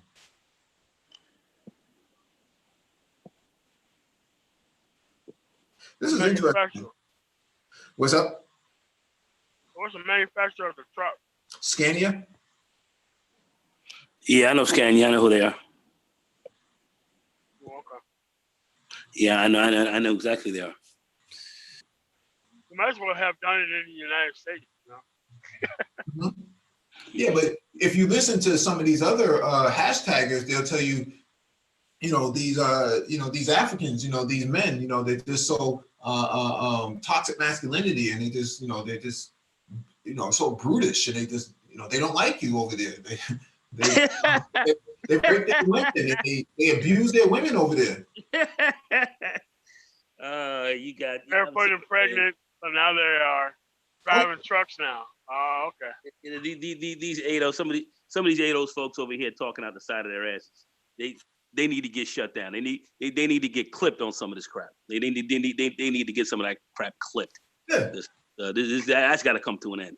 Some of that talk's got to come to an end. You know what I thought about doing? Registering trademarks for all this stuff, and if they ever use it, just sue the hell out of them. Mm-hmm. Nah, man. I mean, they're talking this foolishness. I've heard some of this foolish talking. It's about time for some of this stuff to end. Foolishness, talking foolishness. In the face of history, in the face of African American history, how much international support we've had dealing with the continent back and forth. Always.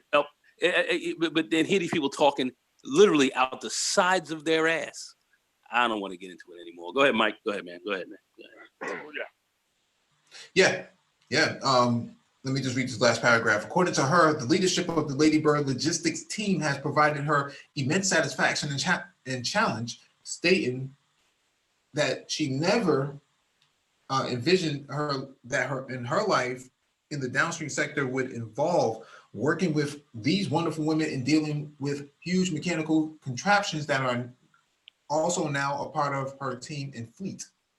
I can proudly say that what has started as a dream is indeed reality. I thank God and all the people who contributed in diverse ways to make this possible. The future just started, and by God's grace, and we shall shape it nicely for future generations of females who love trucks, logistics, driving challenges, and the joy of delivering good quality products to clients on time. And with a smile, the Ladybird team is here, and it is here to stay for good. But they don't like you over there, though. They don't like you, though. They don't like you, though. Mount, though.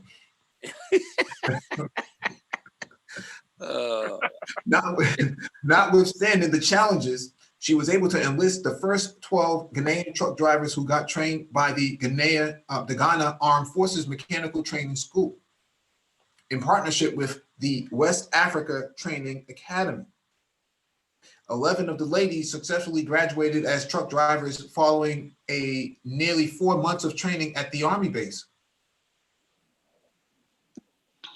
Always remember, you are making and have made history. You have a responsibility not to disappoint all of who in you, as well as the future generation of female truck drivers looking up to you to change the status quo. She told her team. So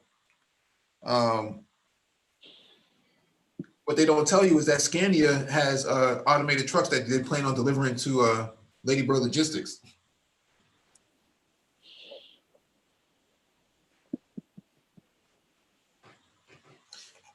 Overall, I think this is a pretty good article. Website makes my head hurt, but you know, it does, man. I don't know what they were thinking when they designed this site, but I'm out though. I'm out though. They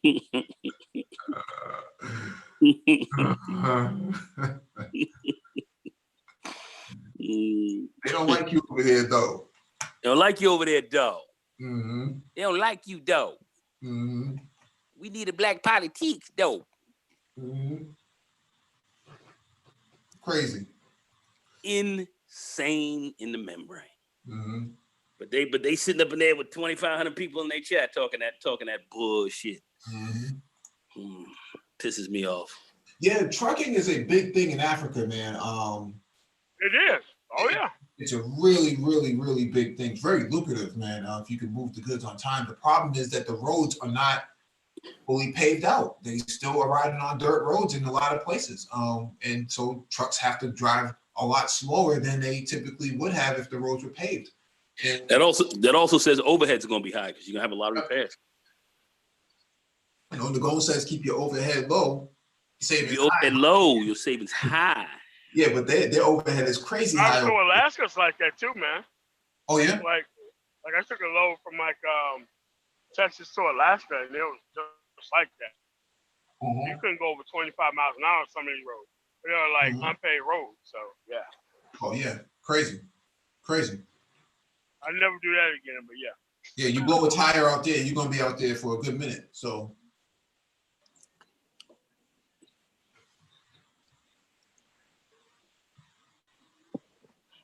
all right, let me get to this next article from channel3000.com. Wisconsin Better Business Bureau shares warning about scam targeting trucking companies. MOT, be on the lookout. Okay. Let's see what they got. The Wisconsin Better Business Bureau is warning trucking companies about a scam involving postal mail claiming the company's U.S. Department of Transportation number is past due. According to a news release, the letter often say past due and claim that failing to finish a biennial update may result in civil penalties of up to $1,000 per day. Better Business Bureau officials said the business owner who alerted the Bureau to the scam said his DOT license is up to date and nothing was due. The company was responsible for the scam is Louisiana-based Compliance Educators, a group that faced legal action for a similar scam in August 2018. This is nothing but a scare tactic to get money, and we're thankful to the trucker that brought this letter into our office so we could warn other truckers, said Jim Turner, CEO and president of the Better Business Bureau serving Wisconsin. Yep. The release said the Better Business Bureau serving Northeast and Central Louisiana has received 20 complaints against compliance educators within a 3-year period. If contacted by the business, the Better Business Bureau recommends trucking companies confirm with the DOT if they have any fees that need to be paid. MOT, do you have any fees that need to be paid? Well, here's the thing. Once you file for your own authority, there's about 15 or 16 companies that will try to get money out of it. But you have to read the bottom of the letter. It specifically says that they're not a government agency, but it looks like a government form. And you're pretty much donating money to a nonprofit when you're actually doing that. MOT, you Oh, all right. You up? All right. Yeah, I'm here. Okay. I thought you got cut off. No, it's just that once you sign up for your authority, these type of rogue companies show up out of nowhere and send you letters in the mail, making it look like you're actually paying for stuff that you really don't need to be paying for. I mean, all this stuff is covered under fraud, and these people never go to jail. They pay a big ass fine, and they turn around and go to another state and do the same exact thing over and over and over and over and over again. So it's a racket. So Yeah. basically, it's a freaking That's racket. a racket. Yeah, it is. They get caught. That's racketeering. No penalties, no nothing. Should be an easy RICO investigation to lock up everybody in the company, but they never do it. Damn right. Damn right. Damn right. Damn right. Easy open and shut RICO case. They don't even do it. Yeah, but they don't do it. They just leave that for the gangsters out of New York or whatever, but they don't put that on themselves when they're running the biggest rackets that are going, the biggest gangsters going. I didn't know it was bad like that, fam. Damn. Oh yeah, it is. And I had to look at the letter, and I called the company because I use a company in order to sign up all that stuff for me. So I use a company for my compliance. I use another company for setting up and making sure they answer all the notices for my trucking company. And I know since I have those two services, I don't need all the other mail that comes to me regarding anything else with my authority. And these people still send stuff to you. Yeah. And guess what? All the stuff looks totally official, have the government seal and everything on it. But if you read the fine print at the bottom, they'll say that they're not a government agency, they're not a government certifying authority, XYZ. They're just a company who gives out quote unquote basic information about your trucking authority. And the certificate looks just like a certificate that you would normally get for like a UCR. I mean, and these companies are everywhere, and they've been existing for a while. They get sued every 2 or 3 years. They just go away for about 4 or 5 months, and then turn around, rebrand, same people, and they do the same thing all over again. Why don't truckers practice the Second Amendment when we let it show up? No. I mean, but these are like letters in the mail. Oh. And even though they don't get charged with mail fraud because of the way it's worded, but it is actually mail fraud. That's what it is. Yeah. Pretty soon to be email fraud. You open up your phone, man, or get a text message or something like that. So you need to It's crazy. I didn't know this type of stuff was going on. I thought this was like, yesteryear. Oh, no, I thought this happens all the time. Yeah, I thought this stuff went away with Finger Hut. Yeah, man, like a friend of mine, he decided not to do his authority the way I told him to do it. And he already paid for this basic information like 5 times. 5 different companies asking for the same That's crazy. Stuff. Yep. So they're making money off of this. I didn't know that. Hell yeah. Hell yeah, make a lot of money. Because, when you first get your authority, you don't know. Yeah, thank the government for looking out for their, look out for the best interest of the people. Crazy. All right, this one's from fastcompany.com. These 5 cities or states will pay you to live there, and you can apply right now. Free money alert. This week, Topeka, Kansas joined the list of off the beaten path regions that will pay you to move there. Upon closer inspection, though, most funding meant to lure you to, say, North Platte, Nebraska, or Grant County, Indiana, involves convoluted applications or home purchases or employer matching programs. Topeka's program requires you to live there for a year, for example. In other words, nothing you can simply apply for in one step. We track down programs that you can easily sign up for right this moment, wherever you are, and lock down funding before you buy your plane ticket. If you're a full-time remote employee, think Vermont. Applications open in January for this program that pays you up to $10,000 over 2 years just for settling down new routes. or setting down new rules. What have I been telling you guys? What I've been telling you? Mhm. If you're man. Told you that, man. I have some recs for government jobs that are out there right now. The government, they don't have enough people. They're running on a skeleton staff out there.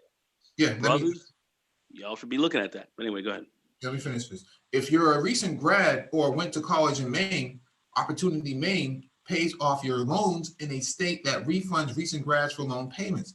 The refund comes as a tax credit. So, for example, if you pay $2,500 in loan payments and your state income tax bill is $2,100, you would only pay $400 in taxes. If you're a freelancer or work remotely, Tulsa remote, get $10,000 in a co-working space. The HIP program, funded by the George Kaiser Family Foundation, initially planned to attract 20 to 25 people and were deluged by applications which organizers capped at 10,000. They recently welcomed over 100 new residents, and now the program is back, looking for Tulsa's 250 newest movers and shakers. If you're a recent STEM grad or STEAM grad, go Hamilton, the one in Ohio, which will pay off up to $10,000 of your student loans over 3 years. That's totally worth a 3-year detour to Butler County. If you're still buried by student loans 7 to 10 years out of school, St. Clair County, Michigan is calling your name and willing to pay you back up to $15,000 of your student loans through its Come Home Award. Interesting. So they build the F-35 up in Vermont, and I know people who, I'm only a few hours away from Vermont, for those who don't understand. I'm only a few hours away from there, so I talk to people all the time. I know quite a few people who graduated from Champlain College up in there, cybersecurity, and yeah, there's like less than 1% of the population is Black, and it's just one of those things. There's not a whole lot else to do up there other than snowboarding and hiking, and a lot of weed you can smoke up there. But in terms of Maine has become the swirling. Well, I wouldn't say swirling capital, but there's a lot of brothers burning up in Becky's up there. A lot of that going on up there. And no, if you want to go swirl, if you brothers want to do that, I'm not advocating any of this stuff. Yeah, I mean, it's a whole lot that's been going on. But Vermont is the spot if you want to roll. Mm-hmm. Okay, you want to go up there, and you like Becky's. You want to go up there, and if you're gonna have a decent job if you go up there with a degree and looking halfway decent. That's the spot if you want to do that, and that's the spot if you want to go there. That's the spot when you want to go there. Folks, that's in fact that was a state that never had slavery. They outlawed it from the earliest days, so it never had slavery there, and it was an abolitionist state. Not so much. It wasn't what am I trying to call it? It wasn't a refugee state or whatever, but it was a state where if you were there. A sanctuary city. It wasn't a sanctuary state, but if you were there, that was it. You lived free, and we have very liberal-minded thinking people there as well. So yeah, and it's an hour away from the Canadian border. So and they're paying you. Give me your 10 G's, to walk through the door. So I'm saying for a lot of millennials, and this is for millennials who are really looking for, you might have to get out of the mindset of being kind of comfortable where you are and make some moves, move around a little bit. Yeah. You're young, you're just coming out of school and all this kind of stuff. Make moves, because these people, they're looking for you to come there, and glad to see you. And brothers, I'm saying brothers just coming out, and brothers wanting to get a shot.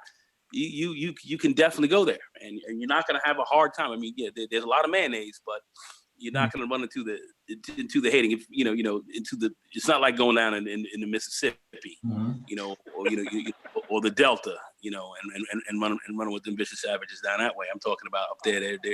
They got a slightly different view on things, and you can do well. If you definitely are used to moving, I say move around. If you're going to move around inside the country, these are places to look at. Is the weather the greatest?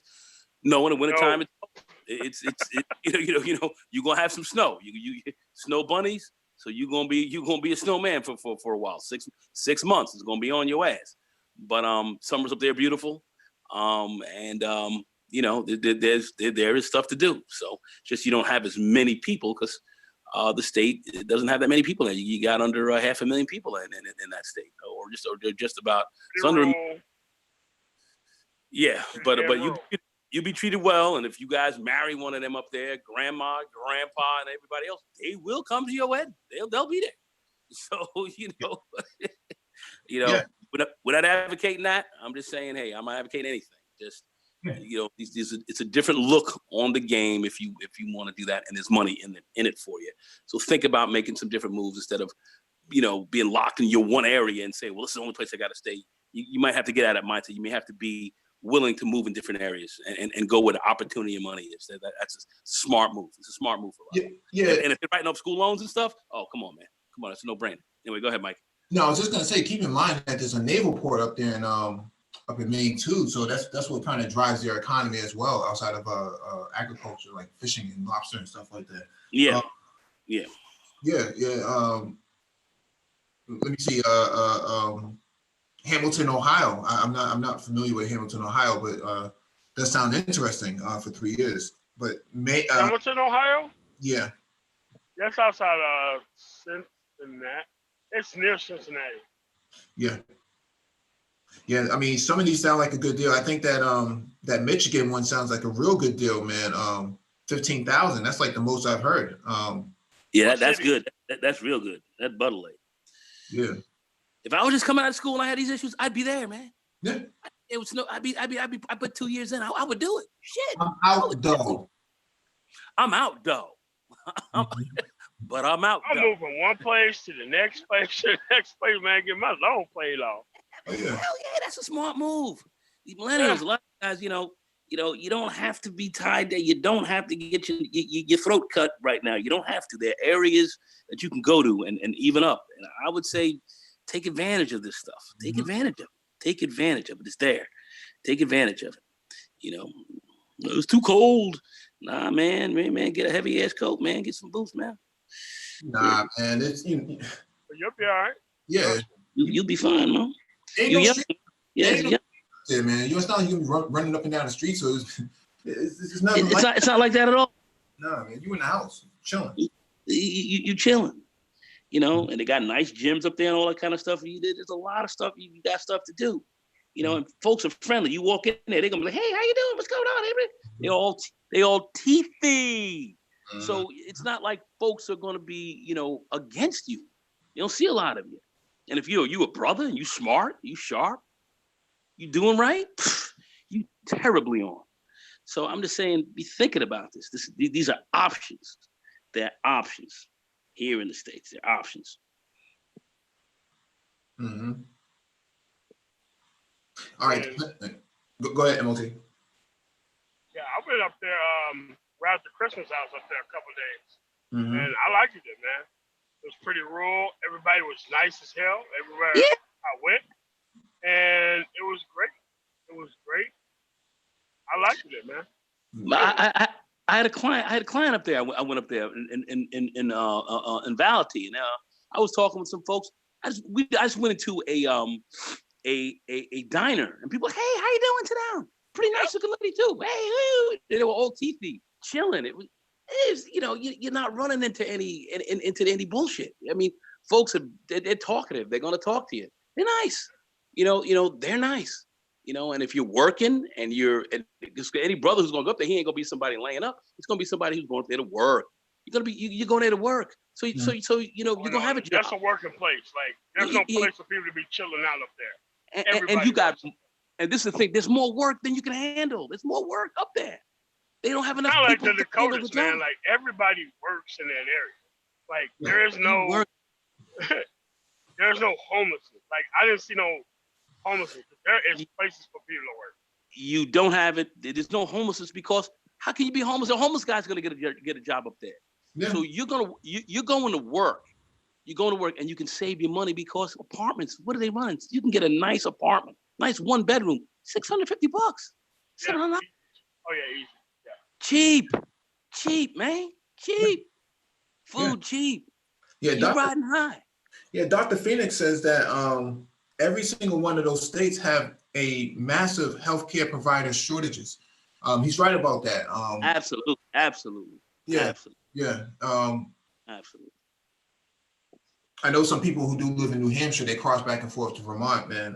It's a little bit of a trip for them, but it's an hour drive or something like that. So, I was up there. I was recruiting for falling back on some of the IT stuff, but they're people that they don't have jobs. They were getting upset when they were kicking back the Syrians who were coming, and they were like, "What are you guys closing the door for them for? Bring them Syrians here. We need them." They were tight. They were like, "Bring them here. We got plenty. Oh, we got all. We can use them. Bring their ass up in here. We need people literally from janitors to administrators. We need everything. We need everything from bottom to high. We need everything. We need it all." mm-hmm. And I'm saying, brothers, y'all sitting around getting tight, places to go. You don't have to be where you are taking leather. You can move in other spots and change things. People move and they change their lives. So I'm just saying, please consider it. Millennials should be on top of that. I can tell you, if I was coming out of school right now and I had all this shit on top of me, I'd be like, Vermont, man, let me take a look at this. I'll go up there for a year. What the fuck? Let me see. Oh, you got that 10 grand? Oh yeah, come on. Yeah, I'm in. I'm all in. That's how I be playing it. That's what I do. Yeah. I mean, the only reason Maine has a black population is because of the sports, man. The Celtics has their D League team up there. The Maine Red Claws. So you see a lot of ballers up there, a lot of amateur ballers up there up in Maine, and the Navy court. And they're not crying. They're not crying. They ain't crying up in there. At all, man. They're up there squirting up all the Beckys. Boy, the governor came out. Maine is nice too. Yeah, the governor when I went up there too. Yeah, the governor came out from Maine and said, "You brothers need to stop getting these girls pregnant up here. Stop knocking our white women up." Well, you're gonna have them up in there, but those girls, they'll just chase you. They'll just chase you down, and if you're halfway decent, they're gonna chase you. It's not like you don't have to do any work. It's like they're just chasing you. So I'm just saying, look, it's not even about that. I'm just saying it's about the work. You can save your money. You can get out of all kind of freaking debt issues, and you can live a little bit, and you can kind of straighten the game out, and then you can come out of there whole. You can come out of there whole. You don't have nice, decent, cultured people, man. I'm telling you, man. In education, people read a lot and this kind of stuff. I mean, you have fun. You're around a decent crowd. So I'm just saying, you can make you can make a go of it. You don't have to live there for life, but you can make a go of it. It's no problem. Would you say you can come out of the hole or you can come in the hole? Well, I ain't talking about coming in the hole right now. I'm talking about coming out of the hole.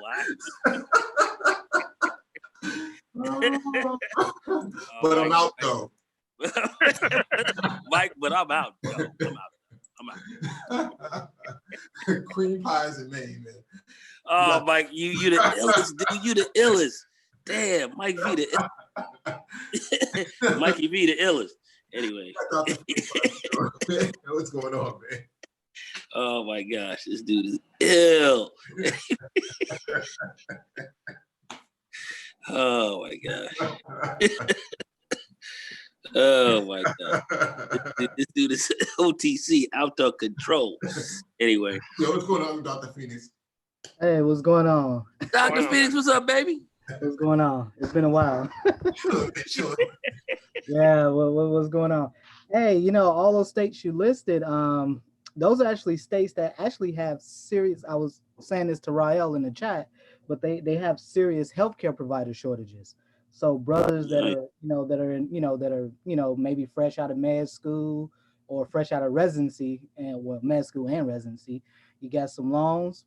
Vermont is a nice place to go. I agree with what Nagone said earlier. Yeah, if you're into the swirl, you want to get your swirl on, I can't think of a better state to go to. I know quite a few folks from that area. but also too, but just in general, places like Maine and Vermont specifically, Maine has a massive problem with opioid abuse. Yeah, they do have opioid Sure problem. does. Yeah, Yeah, they do have an opioid problem. And I have regularly seen job postings, and I've had some come across me for folks who were in psych, who were like psychiatric nurse practitioners, psychiatrists, where if you could, if you had a DA license or whatever, had your DA number, DEA number, and you can prescribe buspirone or one of these other narcotics. Yeah, they were paying. I was seeing salaries for like nurse practitioners like 250, 250. Yeah, no, excellent point there. And they were trying to blame it on black people. Yeah. Or I think one of the governors, they was trying to go, well, that was Maine. You got that crazy ass governor in Maine. Yeah. He's out of his mind. And but they couldn't prove it. They showed it was nothing but white people trafficking in this stuff. Of course it was. Yeah. But Maine, because would stand out so well. Come on, man. They were the I think Maine has 1% or maybe just under 2% black people there. I mean, it's, Same. I didn't see nobody. Maine, all 4 times I went, I still didn't see black people, even at gas stations, nowhere. Yeah, Massachusetts has the largest population of the black of black people in New England. So in Boston alone, we have more black people than anywhere else in the region. So I was up there, man, visiting a client site. I was up there on this about 3 years ago. This is when I really started getting into this whole thing, and I didn't realize that these guys were really paying people to come up there. And I just went to the front desk, and this one white babe, she was all teethy, big ass on her and all. I was like, what the fuck? I mean, big ass. I was like, what the teethy as fuck? I was like, what's up here? So I'm sitting there saying, and they were looking at you like, oh my gosh, we're glad to see you. I mean, it was almost like they were glad to see you. It's like, oh my God. I was like, damn. I was like, they must not see brothers or any black folks up here at all. No, they don't. And the black people who tend to come up there are people who are doing something. So it's about business or whatever. So you are a legitimate option. Yeah, so, my take on sorry brother my take on is simply that all those states that you name, like in fact with the talk that Mike and I will be doing tomorrow on maternal fetal health and postpartum issues with black women, actually one of the states that I will be talking about is actually Ohio, because Ohio has a massive shortage of providers who can provide obstetric and gynecological services to women, and just primary care in general, prenatal services as well. And so all of these states, they're not sort of small, medium sized, the cities that are named small, medium sized. However, there's a lot of incentives for brothers who are in healthcare, specifically if you're a provider and you can prescribe meds and all of that stuff, that there's major incentives for you to, at the very least, if you don't do a residency there, at least maybe starting out your career, you might want to consider taking positions in those states, in those cities and states, for a period of time. Yeah, that's actually good information. Yeah, he's definitely right, because first of all, you have nursing shortages are pretty much all over. Those places are going to be squeaking for folks. I mean, crying literally. We need people. I mean, I know about Vermont. I know about them. Well, Vermont and Maine specifically, they are heavy users of telemedicine and telehealth, telepsych services, especially Maine, because the opioid issue in Maine is such a severe problem, even in Ohio as well, but definitely Maine. I mean, you got folks, I've met folks who do just telepsych alone, man, as a second gig, dude, and they pulled in like 10 G's a month, just doing that as a part-time second gig. They just making so much money, dude. So I mean, the opportunities are there, and certainly, it's not a major metro. These are certainly locations brothers would not normally think of, but hey, it's certainly worth it if you got some student loans and you're in the medical profession. You can make a guap of money, relatively cheap to live in those states, and put away to a nice little nest egg right off the bat. So it's a legitimate option. Yeah. It's a legit option. People should be looking more at that. you know, it's a legit option. It's a legit option, and they're giving you money to come in there to get a place. You know, to get a place, settle down. Even if you want to buy a little used ride or something like that, if you need that, they're giving you enough. 10 grand is not a lot of money, but it's enough to get you going. Enough to get you going. Get a job, and you're off to the races, man. You're rolling. Very legitimate option. People need to think about it. Yes, I just wanted to throw that in there since I just wanted to throw that in there because it kind of made me think about it, especially going back to the previous article where you guys were talking about the trucking, because you know here in Wisconsin trucking is a big thing here. Kind of easy for brothers to get into the trucking industry here in Wisconsin. So yeah, but I'll just leave it at that. So yeah, you combine the two. Yeah, you combine the two.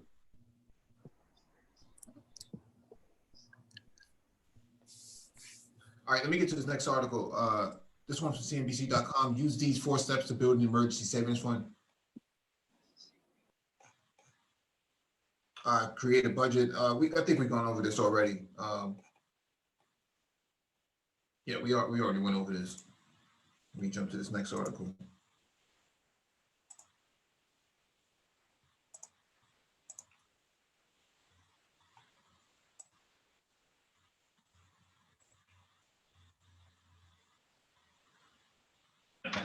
All right, this one is from fastcompany.com.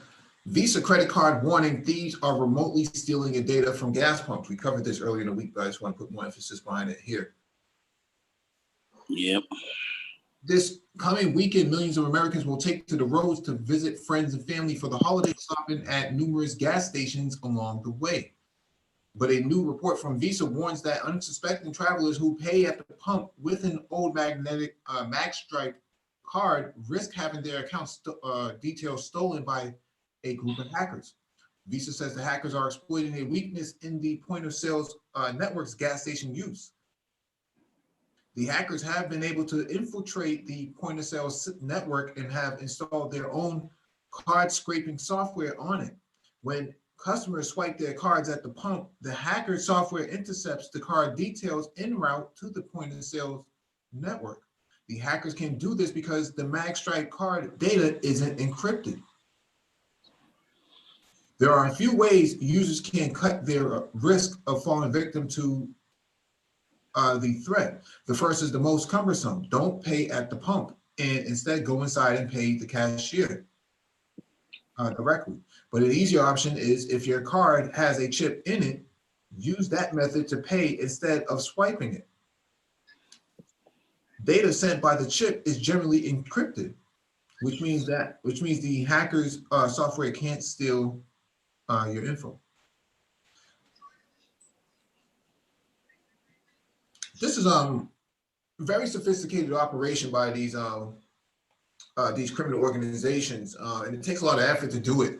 I don't know how they're doing it. I've never seen anyone do it. I've seen pumps that have been tampered with, but I don't know how they went about doing it. I can only imagine that they pose themselves as technicians working on the pump by infiltrating into the service intervals for each gas station. And they usually operate in low income areas because those areas tend to have low oversight, meaning the people who are working at these stations don't necessarily provide a whole lot of monitoring on any sort of logistic services and whatnot that come in manage these gas station pumps. It takes a lot of effort to actually open one of these too, because you factor in if you're working during rush hour time, and you only have a few minutes to actually install something like this. This is an hour-long operation. This takes a considerable amount of time to actually install. I don't know how they're doing it personally. I'm in cybersecurity, just as a FYI. I haven't seen any of this type of stuff done in person, but obviously they're capable of doing it. So I usually don't fill up at low income areas. I almost specifically use Shell gas stations almost exclusively. I've been using them since I bought Volkswagens. I always use the 93 octane, the V-Power. And I've never seen it done at a Shell, but I can only imagine that some of these old stations with his low oversight that they're being compromised. Well, I'm gonna tell you, the Russians are big in on that too, and they got these card readers and all this kind of stuff as well. So you got to look at, you've got sophisticated criminals hitting all different kind of areas, bopping you, tearing you out the frame. And the Ruskies are big on this. They're big. They're big at these gas pumps. They're big at the banks. They got a lot of crap going down. Well, So, it's not just the Russians. It's actually quite a few local domestic groups that are actually involved in this. For sure, but you got to understand, you got a mob game here. You got guys that have a syndicate that are running syndicate, and they got tentacles all over, and they're into these black gangs as well. So I'm gonna let you know, so you understand what's going on the street. They have got a very wide network, and they are making zillions off of this. Right, and I had a police officer tell me this. So when my card got hit, and I sat down and spoke to him in some detail, he broke the shit down to me didactically as to how this game is played. It's fucked up, and they're very sophisticated. I don't know. Yeah, and they're using a lot of people, a lot of folks. Yeah, I don't know why most gas stations have not started using like Easy Pass for payment options, tying their point of sale systems into that sort of infrastructure, and using blockchain. And this is a perfect case study for blockchain. Why this would actually work. An Easy Pass overreader, you pull up into the gas station, it reads the information off of your car's OBD2 sensor. It knows how much gas is in there, and et cetera, in the tank, and then it fills it up based on that, and then it charges you wirelessly. You really would never have to open up your wallet to use your payment system at all, because it just deduct it from your whatever card setup that you have with your Easy Pass.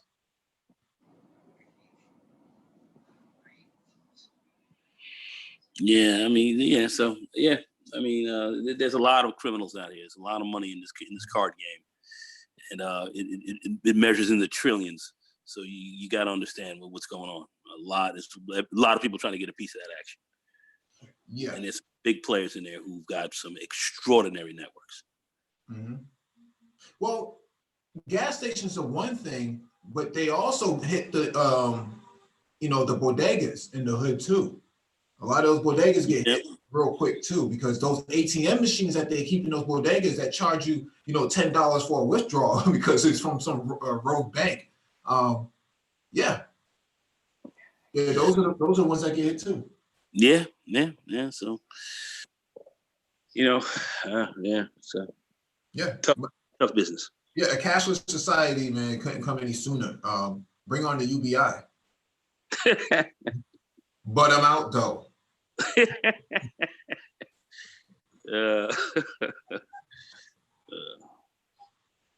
All right, man. Let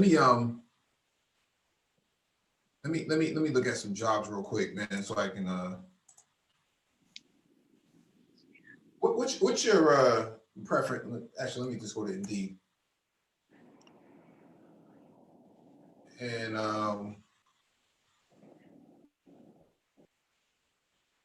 let me see. We'll put Chicago in there. What kind of jobs in Chicago right now?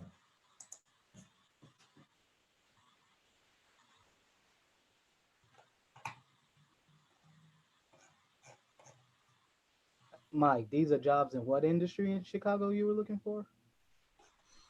Just any industry. Okay. Where are the jobs at right now in terms of in Chicago? Probably the big ones are probably pharmaceutical, because you have Abbott Labs. They have a massive campus in North Chicago. Okay. Which is right outside of the city, north of the city. Actually, I probably live about maybe about 40 minutes from there. Mm-hmm. Let's see. Certainly, always healthcare. Healthcare is a major one in Chicago. I mean, you got what, four medical schools just within the city alone, and you got probably about another 2 or 3 just right outside the city. Mm-hmm. I mean, every university, with the exception of Northwestern and University of Chicago, has an associated nursing school. Obviously business, if you're into marketing, that Chicago's always been a big area for that. Mhm. Tech is actually probably one of the big ones. I know a couple earlier in the year. I was at a medical conference and I met a brother who used to work for Merrill Lynch, but he works for Wells Fargo. He was involved. He does a lot of work with physician investing. So I was at this medical conference, and so long story short, him and I were talking, and he lives in downtown Chicago, but he was just telling me about just a lot of the jobs in the financial sector is pretty big here in Chicago as well. So, Mhm. so I mean, there's probably no industry in general where you wouldn't probably be able to find it. But if I had to put it in the top three, I would definitely say finance, tech, healthcare, probably the big ones. Yeah, because I know Walgreens has their headquarters out there. Yeah. You have Walgreens. Oh man, you did used to have Boeing used to be here years ago. They used to have their headquarters in downtown Chicago years ago. Let's see. I mean, but basically, yeah, biopharmaceutical, biotech, tech in general, healthcare. Those are the big ones because you have too many major medical centers within the inner city of Chicago. Banks as well. Bank of America, all them hiring Yeah. definitely a lot of tech people. A lot of folks also kind of behind the scenes, business analysts, even tellers and so forth. Banks are definitely hiring a lot, and Chicago is a fairly big area for that. So if you got a halfway decent background, can pass the background check, and want to roll up on the banks. And if you're a technical guy, literally from help desk all the way up, there's a lot of opportunity. And I know that. One of the companies that I deal with is Bank of America, and they have recs. They definitely have a lot of recs out there in the Chicago and some of the surrounding area. So it's the financial industry is definitely hiring as well. So there's definite work out there. I think Chicago is definitely Chicago good. is a great place if you're already established. So if you're someone that got an associate's degree in Chicago, I don't know if you can make it. I'm just gonna be frank with you. I don't know,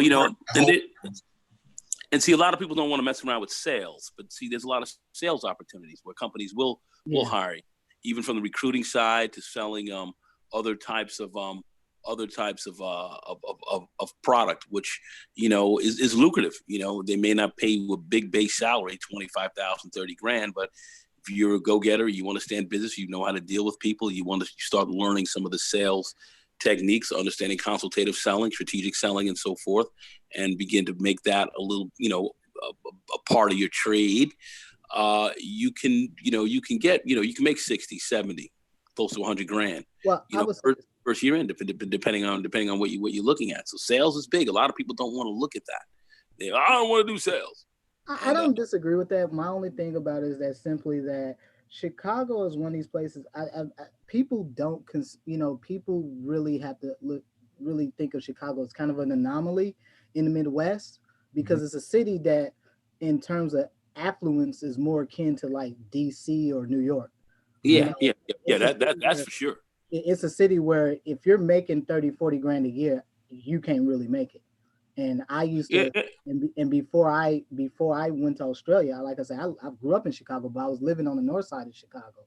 And so I lived in a pretty affluent part of Chicago on the north side, a neighborhood called Lakeview. And the area. My sister wasn't living too far from there. Yeah. She was living in Chicago, and she was in sales.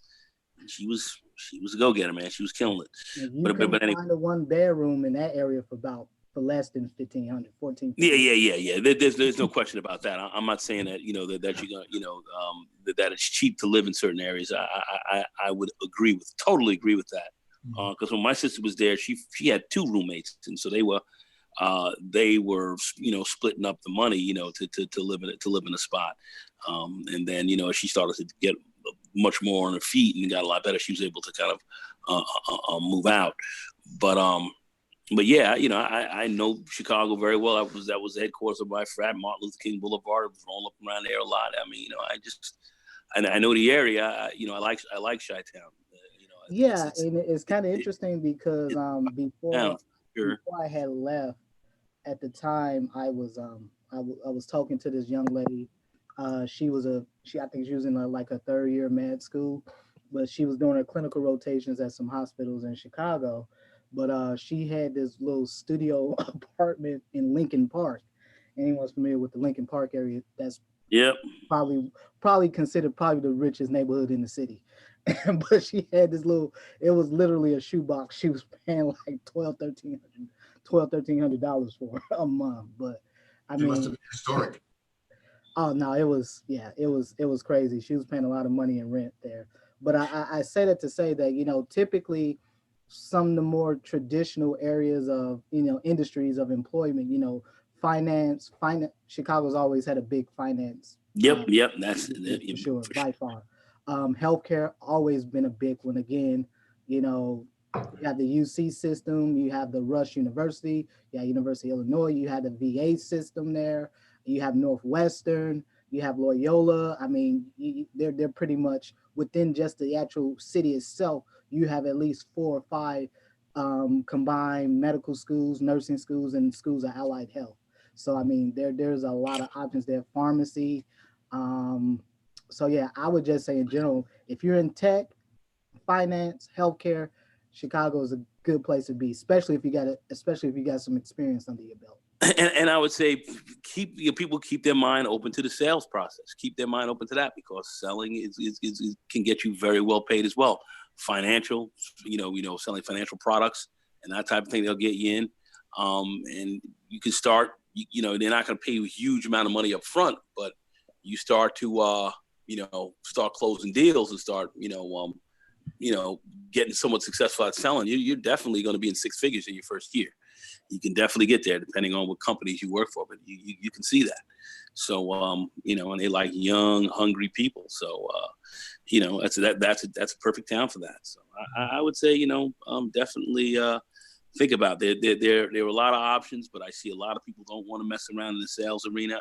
I would say if you're not going tech, if you're not going medicine, if you're not going, because I mean, there's all kind of products, healthcare products to sell. When I say healthcare products, not, various kind of plans, healthcare plans and stuff like that operate very much like on the insurance side. That people can very much get into. You have a whole lot of financial products that you sell from the banks and so forth that really push a lot of stuff. The average person out here is underinsured. That's the reality.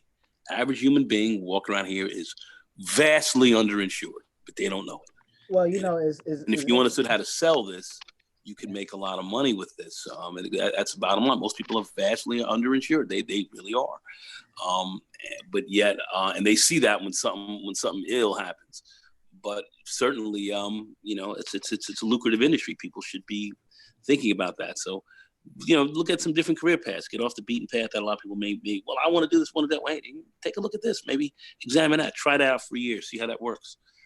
Towns like Chicago, New York, and so forth. There's a lot of opportunity with respect to that. I'll leave it at that. Go ahead, Dr. Phoenix. Yeah, no, I was just gonna add that a few years ago I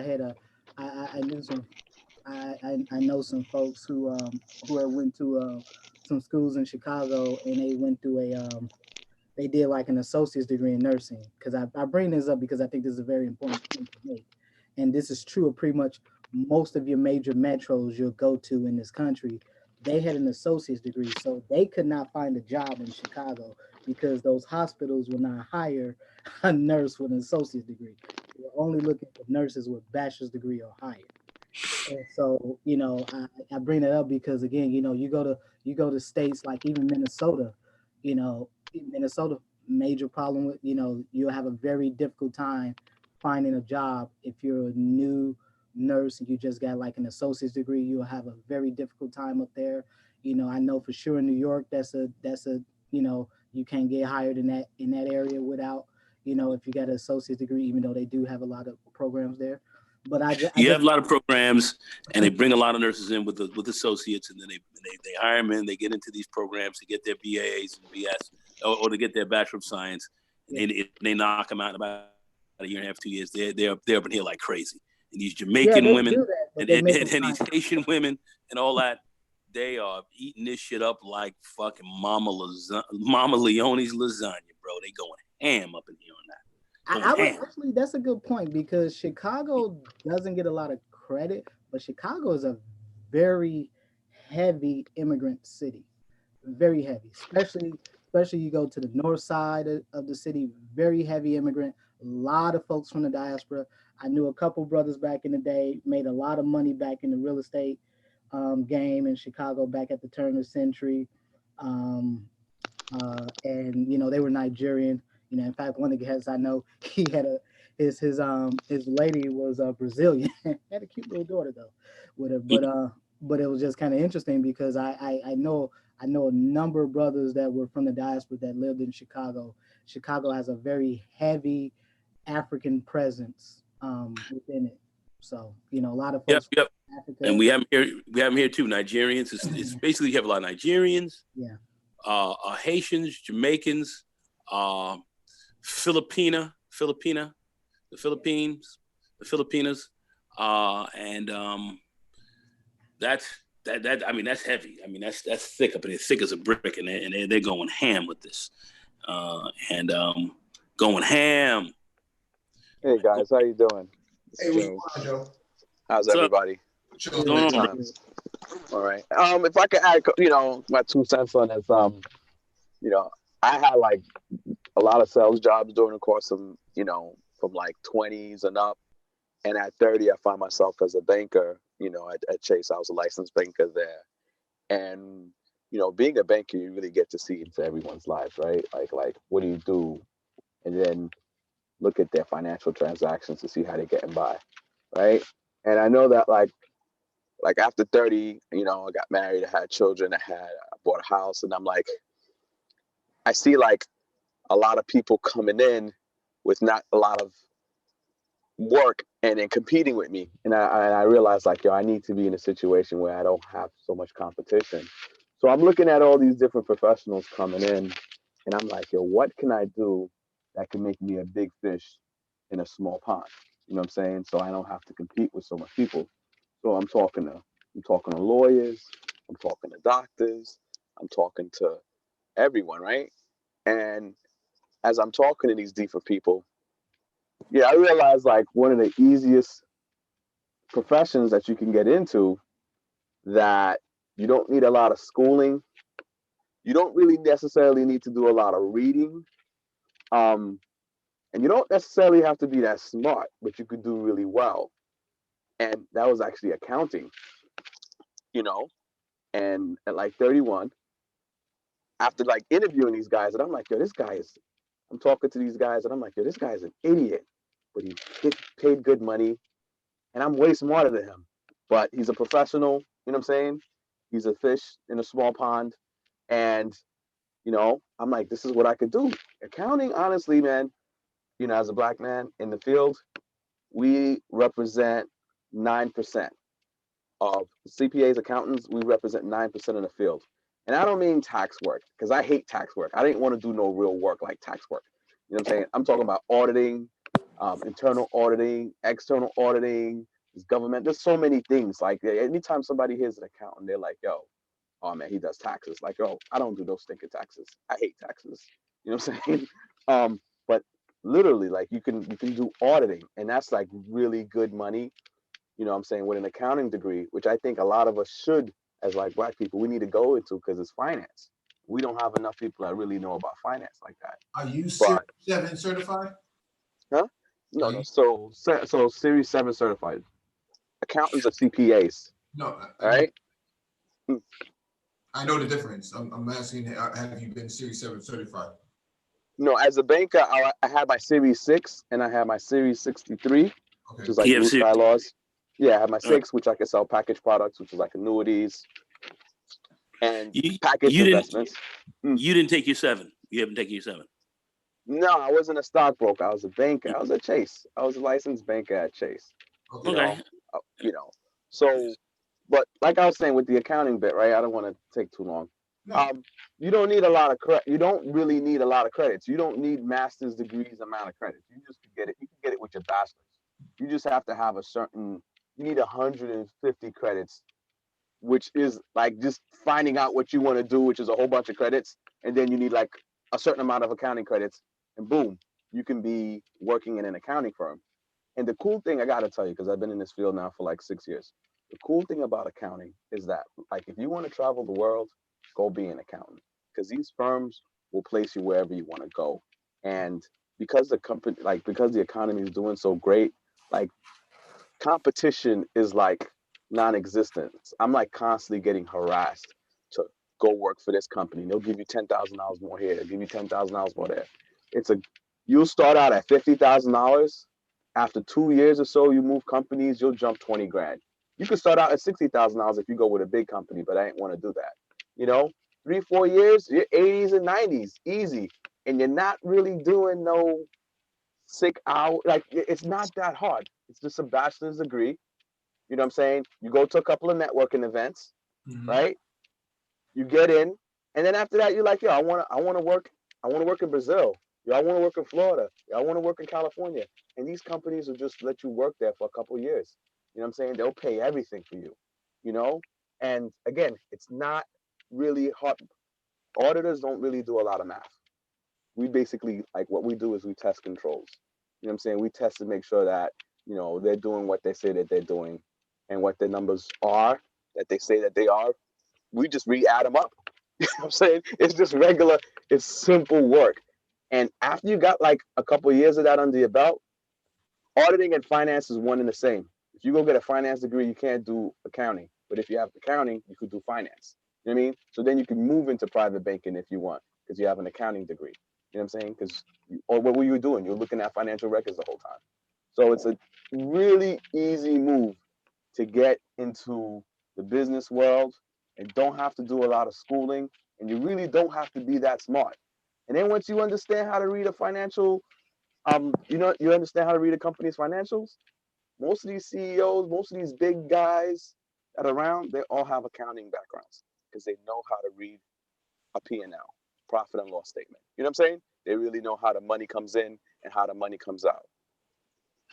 Yeah, I mean, I would agree. A lot of people avoid accounting because they think it's kind of boring. A lot of people think it's a boring field.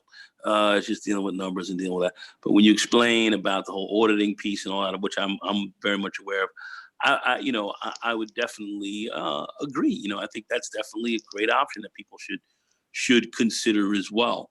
There are a lot of options that people need to consider.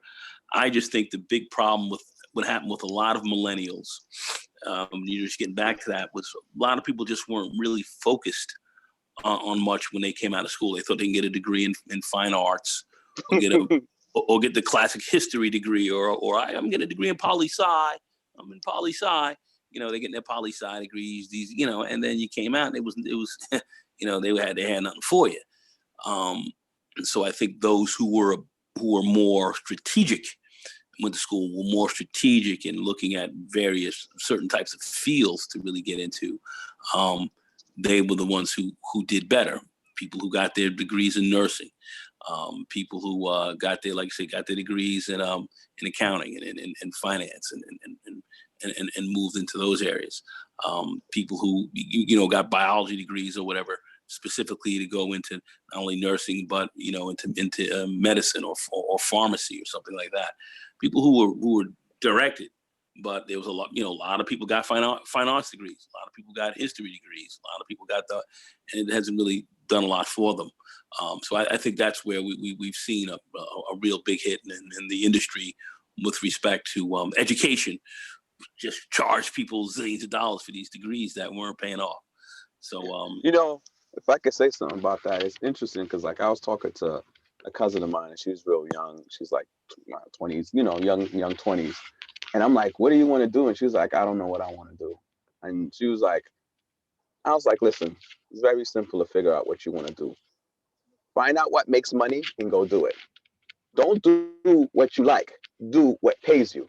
Because if you're going to try to go and do what you like, right? Everybody want to do what you like. Everybody want to get an easy biology degree, like you just said, right? Or some BS poli-science degree, because I like the courses. They're easy. But where's the money? Don't do what you like. Do what makes money. And then when you get off from your job, you go do what you like go take a vacation. That's what you like, right? But you can't do that without no money. Go do what makes money. And then when you get off or when you get on vacation, you go do what you like. You know what I'm saying? Like we are so far removed from that. There's so many like programs, so many degrees you can get at college. There's hundreds of different things you can graduate with. But it's literally, there's only like 6 different degrees you can get that makes money straight out of school. You know what I mean? It's never changed, right? There's like 6 degrees, right? You got medicine, you got lawyers, you got accountants, you got computer science, right? You got some other stuff that you might have to go do a school longer in. But seriously, it's no more than a handful, right? Like 10 things. That's it. After that, you got to be connected, or shoot, you got to really you got to be connected, or you got to I don't know, get lucky. For those who are bold and going to get out here and just hustle and do things once they come out of school, they'll do all right. But I think people who are really going to school now and going to college and spending serious dollars, you have to really be focused as to on a career path walking through the door. That means you have to have a good idea of this coming out of high school, and you got to start formulating a career around the 8th, 9th grade. That's really what you have to start thinking, and that's where we're at in this. One of the first generations that have really come up having to have to deal with that. But that's where we are. The economy. This was a fast horse. Things changed up, and that's where we are now. I mean, I think people will adjust. I think the biggest issue really is just getting the student debt stuff out of here. That's the big problem I see with this generation that's being saddled, that they're being saddled with, and they're upset about that, and they should be. But that's what's made the big issue. That's why these degrees that you're paying so much for, that are not really going to get you anywhere, are so bad. It compounds the problem. And then you got to go back to school again to get another degree or something, or do it's just insane.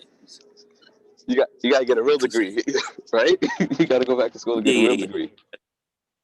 It's ridiculous.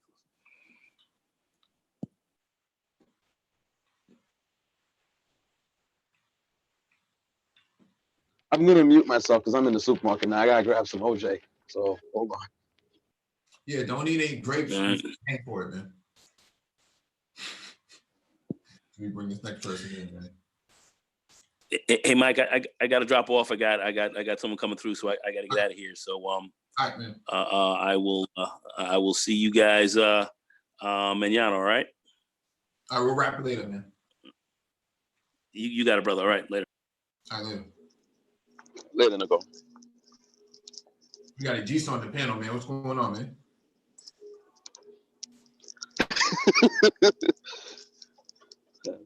Hey, my bad. How you doing? I'm chilling, man. Chilling. You got anything you want to add? Heard so far? Yeah, I do. Hold on, I'm at the dollar store right now. But nah, this yeah, getting some Gatorades. All right. I don't know why, but nah, it kind of hits home because as a millennial, it's some of the early articles you were talking about. I think one of the main things. And because they talk about finances and stuff like that, and I hear everybody talking about like savings and stuff like that. And I think a big deal is consistency. So I talk about this with a couple of members of the panel sometimes when I talk to them, like just that consistent income flow. Is a big importance. It doesn't matter, the amount, how much you make is very important. But when I think a big problem is just having that consistency, being able to save, being able to it helps you make moves and stuff like that when you can depend on an income stream, a steady income stream coming in. I know that's been a big issue in my life. Like, no matter how good of a job I get or whatever, just having something consistent. A lot of people say, well, save and stuff like that. Well, kind of hard to save when, when doing a lot of temp assignments and stuff like that. So I don't know. It's stuff I still struggle with to this day, but it's all good. I can tell you from back in the day, man, Craigslist used to be the spot where you can find gigs, man, every day. Really, I never tried that. Hey, go into the job section, man. No, well, the thing is, I've always been gainfully employed, but sometimes, when you're in an industry where, I tell people all the time, I can get a job quicker than I can get a girl. That's how easy I can get a job. Now, keeping a job, that's another story. I walk in there, they see my big black ass, they be like, oh shit, But it's I think that's a big deal. That's a big issue for millennials. I mean, I don't understand how some people start families and stuff like that. I'd be scared of shit, Yeah. Because I can't mimic. It's I guess the idea that I had was from my parents. To me, my idea is my parents always had it together and stuff like that. I mean, I never saw. I'm sure they had to, their own financial struggles. I mean, they were immigrants coming to this country, but um, I don't know. I mean, because I'm way past the, my dad. I think he had my sister at like 27, 28. Like I'm way past that, and I don't have any kids. I mean, No, I can. Go ahead. no, I'm just gonna say millennials are not having as many children as Gen Xers and baby boomers did. So, in fact, they found that millennials only having one child per household, which is not enough to replenish your society in the next 100 years. So that being said, a lot of the housing that they developed was developed for families. It wasn't developed in the same way that millennials think, right? So a lot of millennials don't have children. I think like 50% of them don't have children. So you take that into consideration and you consider, the environment itself. It doesn't match well with the way millennials are moving. And you have these big houses and these big apartments and stuff like that where it's made for a family. Well, millennials aren't having families like that. So who are you really going to cater to with this piece of property? So it sits there, collect days on Remax or whatever it is, accumulating depreciation, and eventually, man, it doesn't really have that much value to a millennial. So they just kind of go to the wayside. Yeah, and and I see that. But at the same time, some of us are taking those steps. I mean, it might not be the traditional family and stuff like that, but some of us are doing that.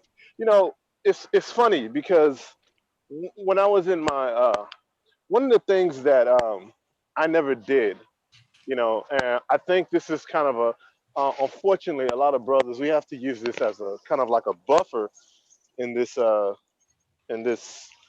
freaking United Snakes of America. But I remember, and I never put it together, but I remember a lot of my boys would be like, "Yeah, I live with my girl," and I wouldn't think anything of it, but it was something a lot of brothers had to do back in coming up. We had to that non-traditional living arrangement to where we're living with a female, because shit, we got to keep a roof over our head. I mean, Right. that's something that was I always found it weird, but you know, as I get older, I kind of understand why. Mhm. I kind of understand that thing. It's funny. Um, when I was I think 24, you know, I was just fed up with Dallas. Um, Packed my bags, emptied my bank account, and told my brother, "Hey, take me to the Greyhound station." And I got on the bus and I moved to New York, and everybody kept thinking like, "Man, what you know, who did I follow here, or who who am I staying with? I'm like, no, I just came by myself. But that was something rare in and of itself. I mean, even if you go on YouTube now, you type in moving to New York, it's a lot of girls. I mean, you find black females that do that stuff. Like, you know, not even, it doesn't have to be New York, just up and moving to a whole new city like that. But you don't see brothers doing that stuff. You don't see us doing it.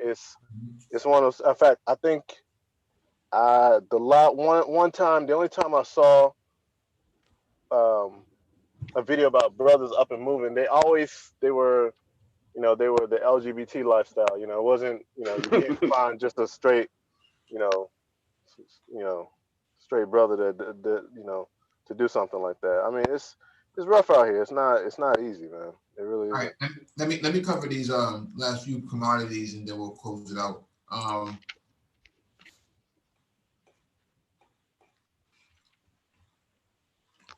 right, Brent oil from the energy sector, commodities wise, Brent oil is moving at $66.04. Natural gas is moving at $2.33. So metals, gold is moving at $1,482.05.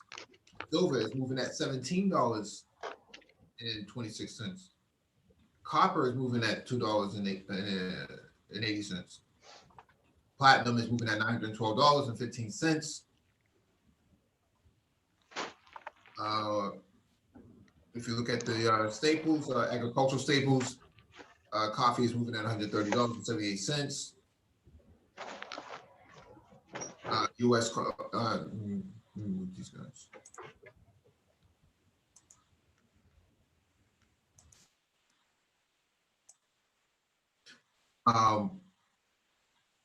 Wheat is moving at $542.62.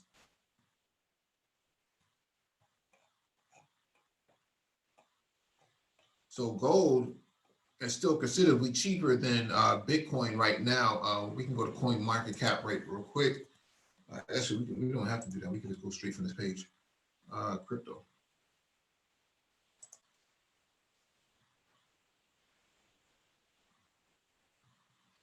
Yeah, Bitcoin is moving at $7,000 and $7,173 currently.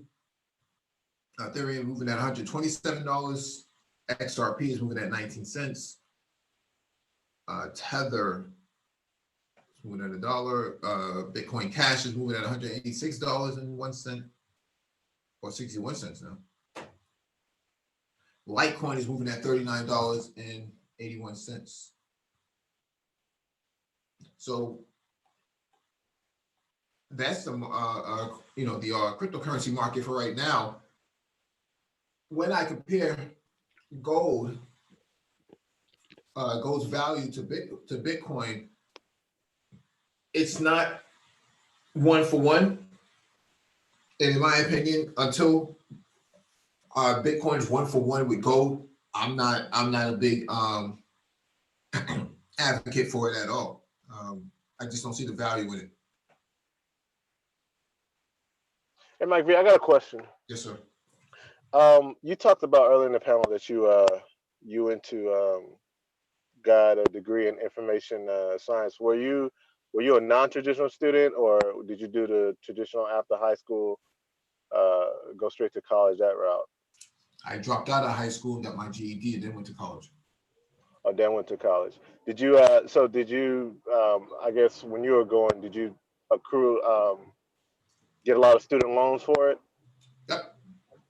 So do you think it's like in this day and age? Because I'm in a situation where I really don't have a lot of student loans, but and I could do it. I'm kind of bootstrapping it on my own, and I'm getting there slowly but surely. But to take on more loans, to do stuff like to get, someone wanted to do something similar, I guess, be it whether they're in the healthcare field like I am, or doing, if trying to get into the information technology sector, doing that. If there are programs out here that are offering where you can take out financial aid for it, would you suggest that? No, I look at free options first. So let me pull up. Let me. Can I answer that? Is this? Yeah, who go I- right ahead. Go ahead. Is this who I think it is? Ijisa, Yeah. Yeah, it's me. Yeah. What's up, Yeah. Dr. put some volume on your mic, Dr. Phoenix. Yeah. I'm sorry. Can you guys hear me better now? Sure. Yeah. Now, what I was gonna say to Ajisa is that it's much easier for you as a clinician to learn tech as opposed to someone that's tech to learn healthcare. Yep. Yep. And so the reason I say that is that, you know, typically what's happening now for a lot of folks that are that are clinicians and they're looking to get into tech, you know, they can do their master's degree courses, programs, excuse me, and then you have doctoral programs. Now, for someone like you, Ajisa, that might consider that is thinking about kind of doing, it sound like you're looking to kind of do a full transition. I mean, you and I've talked offline a number of Yeah. times. Now, what I personally would recommend to you that as um, it's a lot easier to do. If you want a program where you want it to be paid for and you're willing to put in the time. I'm gonna say this, and I don't know how brothers might feel about, but I think it needs to be said. If you're gonna do tech, I would strongly recommend as a clinician you do a PhD. That's my take on it.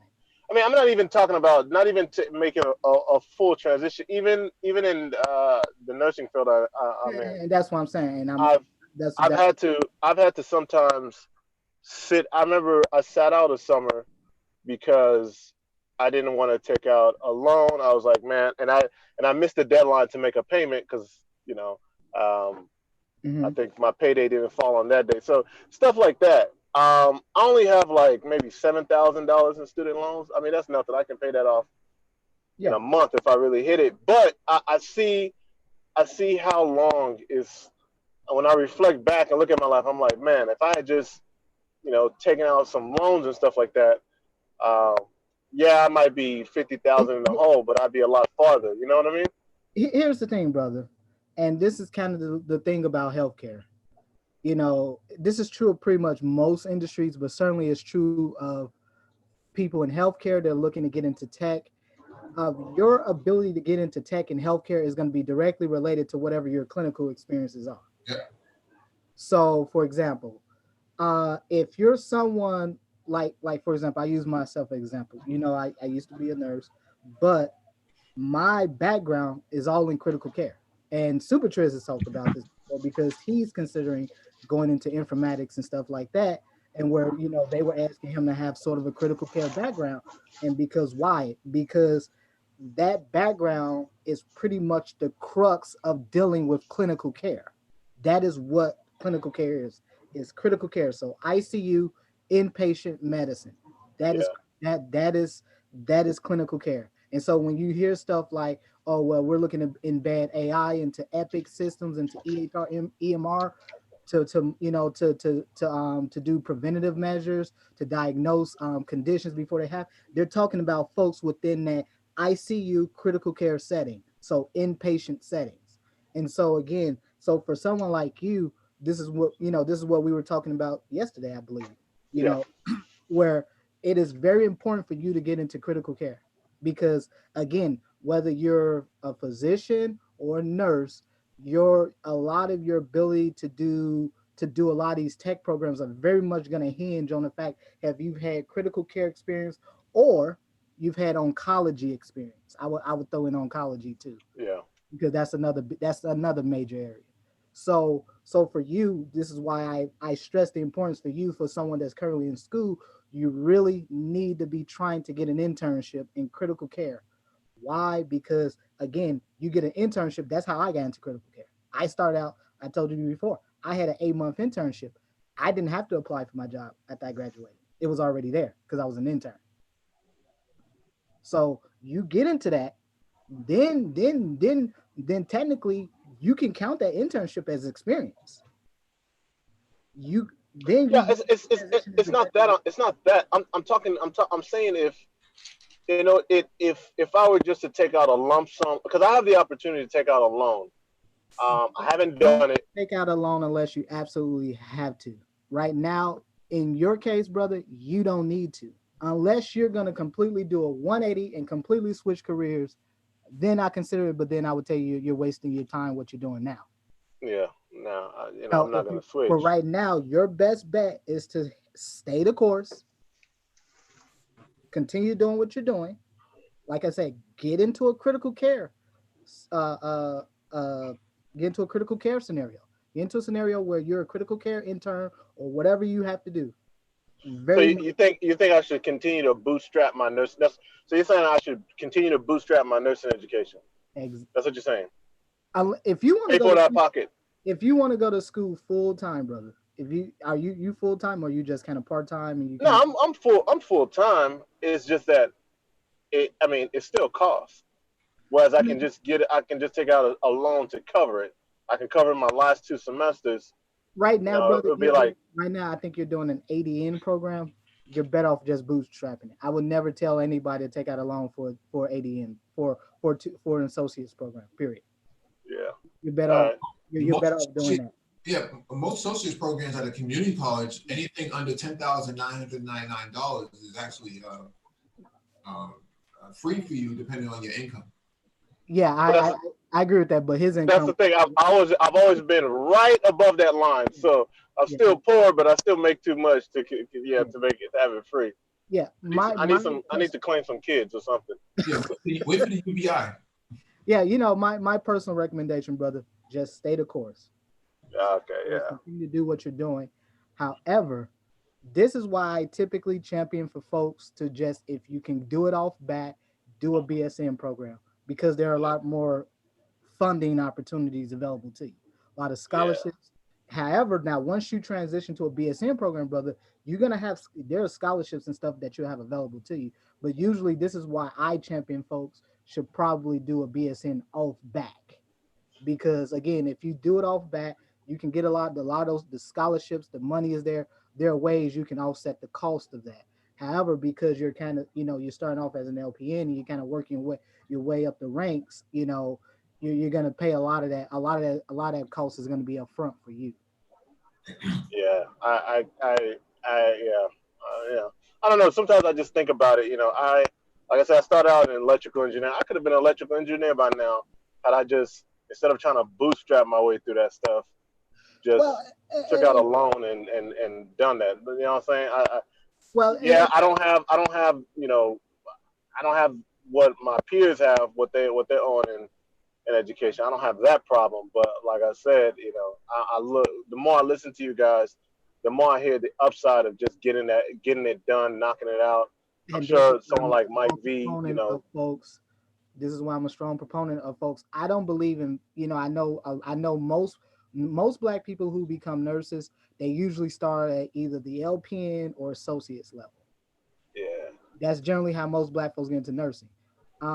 Most of your white nurses, probably about half and half. At least half of them start out directly in a BSN program. And because typically those programs have trajectories that are designed to get you to graduate and doctoral level studies. That's the general goal of a BSN program. It's designed to get you to those graduate and doctoral level studies. Because the moment you get into one, and I can certainly tell you from my personal experience, is that's all they ever push on you is just doing graduate studies, doing doctoral studies, doing research. That's all that gets pushed on you. There's always that clinical component, but it's always overshadowed by, you're going to be a BSN, but we want you here at this doctoral level. Yeah. So that's always the push, which is why I say to brothers in general, I'm not a big proponent for kind of moving your way up the ladder. If you can, but you got to understand something, Dr. Phoenix. Not everybody, has that full 4 years. But let me finish this.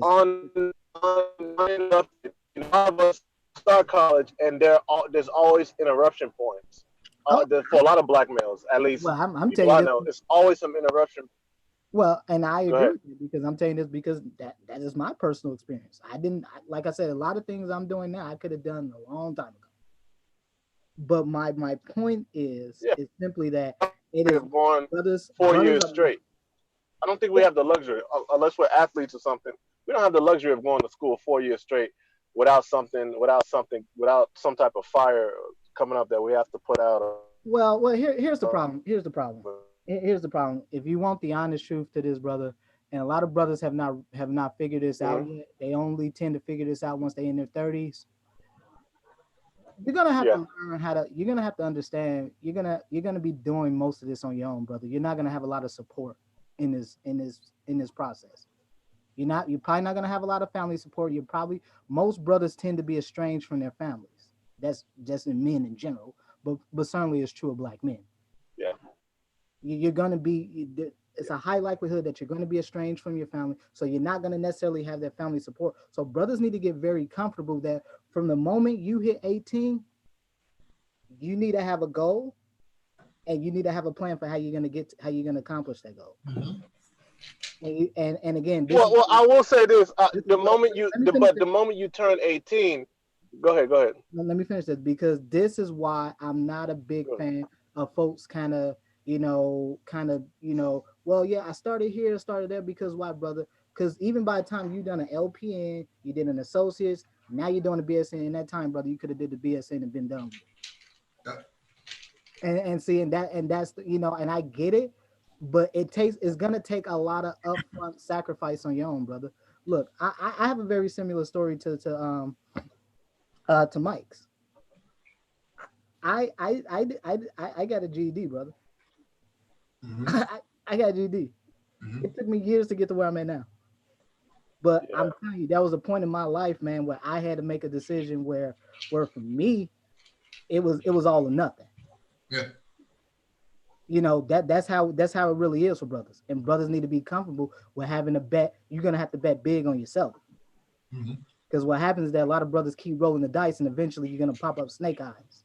This is how you get a lot of brothers 20 years old, 30 years old, they got multiple baby mamas and all this other bull crap, and then bitching about why they ain't been able to do what they wanted to do in their life. Yep. So at some point, brother, I'm telling you, and I tell this even to the brothers even to the young brothers I mentor now, man, they understand it. They're making that decision up front, off back, like, this is what I want. I know what I got to do to get this. So no, it might not necessarily be a luxury, but it's also a luxury you cannot afford. But do you think you were mature enough at 18 years old to understand what was actually going on? But I was in the military. Yeah, you were in the military, and military at 18 and 19, I was sitting in goddamn Fallujah, man. Got dudes twice my age looking at me, expecting me to save their life. That's what made me grow up. Yeah, but for those of us that don't go that military route, you don't have to, but my point is that you do have to get comfortable with betting on yourself, man. If you're not, you're gonna always be your biggest advocate, brother. You always gonna be your biggest advocate. Doesn't matter what you and I talk about offline or on these platforms, brother. You are always going to be your biggest advocate, and you have to be comfortable understanding that I'm gonna have to look within myself. And I think a lot of brothers have not gained a lot of that, because again, a lot of brothers have not known what it's really like to really just fly out there on your own. They haven't understood that you haven't really found a true purpose in your life. And that's what it sounds like here. Yeah. And I agree with Dr. Phoenix that shortcut that I see a lot of black people take, going through, CNA, from CNA to ADN, LPN, and then go to BSN. All that stuff is a long cut, man. It's not a shortcut. By the time you get into BSN, you're deep into your 30s. Yeah, and that's what happens with a lot of nurses. Do you understand? The average nurse, brother, is like 50-some years old. They're Gen Xers. Yeah. Yeah. They are Gen Xers, brother. That's your average age of your nurse. That's why this whole downturn, all this stuff we're talking about. Oh, there's this massive shortage, brother. It's about to get worse. Yep. Because a lot of these folks that should have got out in like 2007, 2008 with the housing crash, they lost everything. So now they done had to stay in. They didn't retire early enough. They couldn't retire, so they done had to stay in longer than they had anticipated. And so now that's why I keep telling. This is why I was just earlier. I was talking about with the article Mike had talking about all these states that are they're paying. Like I said, there are states, man. Some of those states on that list, I know for a fact I've seen. Like, for example, since we're talking about nursing, I've seen nurse practitioner salaries off the damn chain. CRNA salaries, 200-300 grand a year. I mean, this is where it's at, brother. But again, on the real, on just on some real stuff, man. Between the three of us here on this panel, well, and those who are listening, you do have to bet on yourself, brother. This Of true course you do. Of course. Of course. placing this bet. Well, again, because I think the problem is a lot of brothers have not been comfortable with this idea of believing in themselves. Right. But it's more than that. What I'm saying that at 18, you do not have the resources. You do not have the people around. You don't even have the old heads, the OGs. You got nobody around to tell you how to navigate through this shit And because they brother, haven't figured it out themselves. and that's why So, that's why I'm in my 30s doing what I could have did 10 years ago. Yeah. I mean, this YouTube thing is something. It's just something new. I mean, but before YouTube, I had already joined National Society of Black Engineers. Mike, I already told you what my Nesby was like. Like I said, we had white people running that shit. Like, I understand that, but what I'm saying is, before there was social media, I was out, I was on foot patrol, getting it in.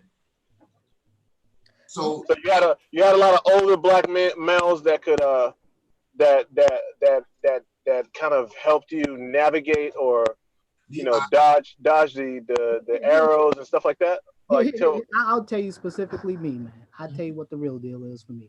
Now, I know earlier in the chat I was kind of going in a little bit on the boomers, but I'll keep this 100 with you, man.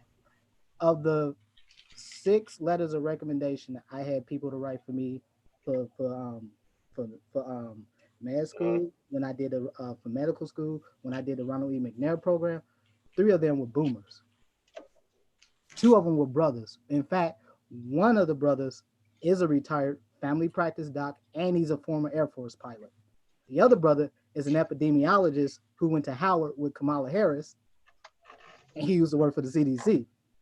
The other one was my research mentor when I was in the McNair program. She's a scientist. She's also a nurse, and she works for she used to work for the NIH, and she works for she sits on the board on a bunch of other health organizations. But these were 3 of the most important people who wrote some of my letters of recommendation.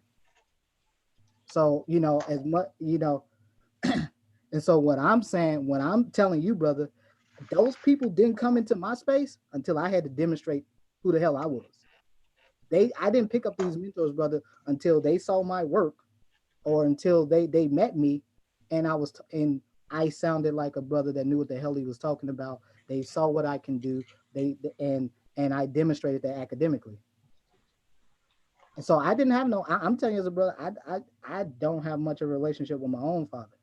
You and I have talked offline. I told you what my relationship is with my family. Yeah, I know. So I mean, I'm keeping it 100 with you, man. This is why I say brothers do have to get very comfortable with betting on yourself, because even when you get out here in the real world, man, I can tell you all kinds of crazy ass stories of some bull crap I done dealt with, man. How I lost research positions because folks didn't like something I said about how these group of nurses or physicians were treating black folks, and they didn't like what I said, and I lost research position. I got stories like that. That just happened to me. Hell, about a year or so ago. Mm-hmm. I got stories like that, brother. But again, at the end of the day, dude, brother, I'm talking when you're 18, 20, and you're I'm in telling school, you, and you're trying to pay rent, and you're trying to make rent, brother. I'm telling you, and you're trying to go to class, like those type of things. No one teaches you, no one shows you how to do those things. Kid grew up in Chicago, man. Who grew up in Chicago, and I went to and I started at the University of Illinois, brother, and I left after my first year and joined the military. I was paying my own damn way. I think military. I think you guys are y'all gotta be category. Y'all gotta be set aside different. Yeah, because y'all a different category. Because I mean, one of my roommates in high school, when we got out of high school, he went to the military. So I can see the benefits of going to military. But at the time, and this was when what was that? 2003, when Afghanistan, when the United States attacked. So this is when all that was going on. I guess military. At that age, you're thinking, I didn't think I needed the military at that time. yeah, it definitely would have helped with the benefits and everything I would have gotten, but I'm that's going. not a route most brothers go. I think The route most brothers go, because again, the only thing you gotta do is pay attention to these damn silly ass conversations that happen in YouTube. That happen on YouTube. I mean, if you want to understand why a lot of brothers don't even consider something like the military, that at the very least, and I've had this question asked to me a couple times, like why I never joined a fraternity, especially someone with my background, because I'm part of the greatest fraternity in the damn world. I'm a veteran. There's no place I go when people don't realize I'm a veteran. I ain't got people trying to do something for me. Yeah. And that's the difference. And again, you don't have to take my path. You've never once heard me get on this panel and encourage brothers to take the military path. I just say it's an option for brothers who got a plan. And you need a plan when you go in the military. Anybody that's heard me speak on this panel will tell you outright. You've heard Dr. Phoenix say you need a damn plan if you're going into the military. I would never encourage a brother to go into the military without a damn plan. Because this is how I know a lot of cats got caught up in the military life. You're gonna get a bunch of baby mamas out here, got a bunch of whatever on your belt, and a lot of dudes got caught up in the game real early, and they're paying for it now in their 30s. Yeah. And so, for you, brother, I get what you're saying, because your story is not different than mine. It's no different than mine. Like I said, I grew up in Chicago, man. I lived in one of the worst neighborhoods at the time. And so, for me, it was something that you do have to look, ultimately, as Black men, you do have to get comfortable with looking inside and finding that courage for yourself, man. No one's ever going to give that to you. I'm sorry to tell you that, man. Dr. Phoenix, I got this thing highlighted right here for a nurse practitioner's position. It says this position is 80% clinical and 20% administrative time. How accurate is that in your opinion? I think for this particular position, yeah. I mean, once you, and that's the interesting thing. Once you move into that range, specifically for folks who have doctorates that are nurse practitioners or whatever, they will try to move you into leadership roles if you're in a clinical space. They will eventually try to move you into leadership roles. So it will split your time between clinical care and administrative care. Now, if you continue to want to stay in that leadership role, you'll get more administrative duties, more leadership duties. A lot of times you'll be responsible for recruiting talent to that organization.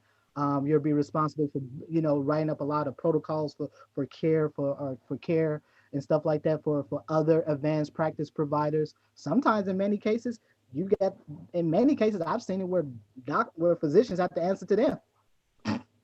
And in many cases, a lot of physicians don't like that, but I've seen in many cases, physicians have to answer to them. They might even be involved with the hiring of new residents, or even newly graduated residents or whatever. So I mean, I can believe that certainly seems very much within the realm of reason right there. I would say as you get more experience, that ratio will shift more towards administrative and less towards clinical. Mm-hmm. So, for me, like I said, for Jesus, I get what you're saying, brother. But again, all these things I was just talking about earlier about brothers getting into healthcare, all the stuff I've been talking about from day one I've been coming on these panels, it really is about, I'm trying to sound the alarm. And you and I were just talking about this on the phone yesterday. Yeah. And I was telling you, man, they're going to start making these programs a hell of a lot harder for folks to get into, especially for Black folks. It's already hard as hell to get Black folks into a BSN program. That's why most Black folks go to associates programs. And so again, what I'm keep trying to sound this damn alarm for, that, in the next 10 years, we're not going to be talking about this. And of course, you go have folks on YouTube talking about, well, nobody wasn't out here telling us this information. You got 3 dudes talking about it right now. Yeah, that's true. And what I'm saying to you, brother, is that simply put, I feel you. I'm also saying that someone, you and I are around the same age, I'm telling you, man, it is what it is, brother. You do have to get comfortable. And you start out a little late in life. That's cool. I was in nursing school with people who were 50 years old, people who used to be bankers, people who used to be engineers, Mm-hmm. and they hated their damn job. Second career. Yeah. Same thing with med school. You got folks right now, 50 years old, 40 some years old. I'm in my 30s. I'm thinking I'm the old dude. Fuck no, not even close. Yep.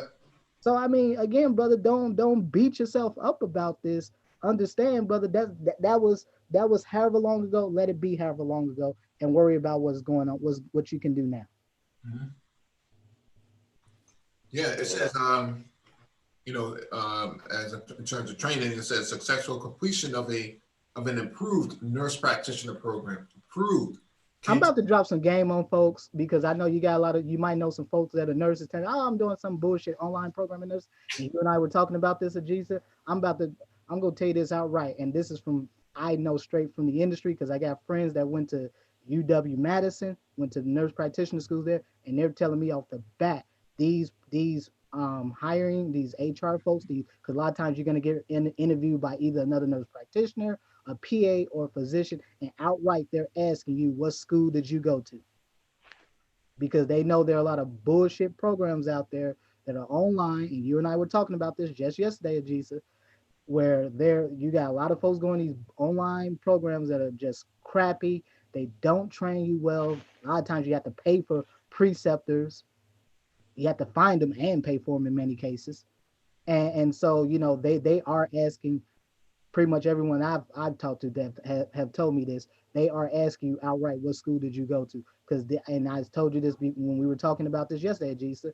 I was saying that if you're gonna do a program, you're better served by doing this full time. Yes, you might not be able to work. Maybe you might be able to moonlight, or maybe pick up a shift or two, maybe once or twice a week.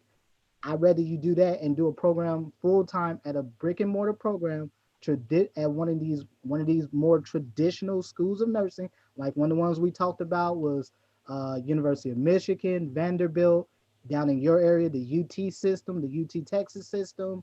You have Baylor. I mean, you got some of the good ones, Iowa State, obviously U of I, University of Illinois, very good program. Duke. I recommend a traditional brick and mortar program. Yes, you can't work because that's one of the big appeals that people like nursing, that you can work and also get these graduate degrees. But if you were to ever do a PhD, you couldn't work for the most part.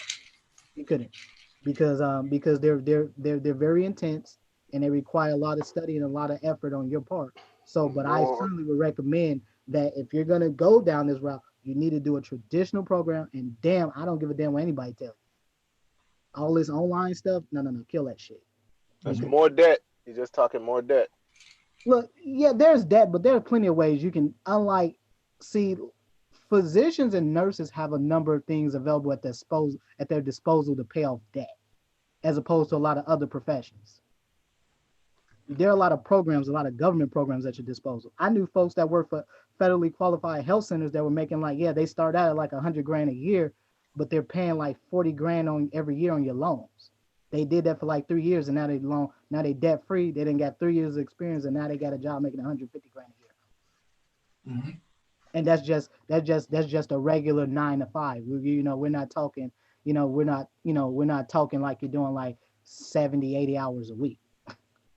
Now they can do that and make a hell of a lot more, but certainly for a regular, 40-hour week, you're making 150 grand. That's not a half bad deal.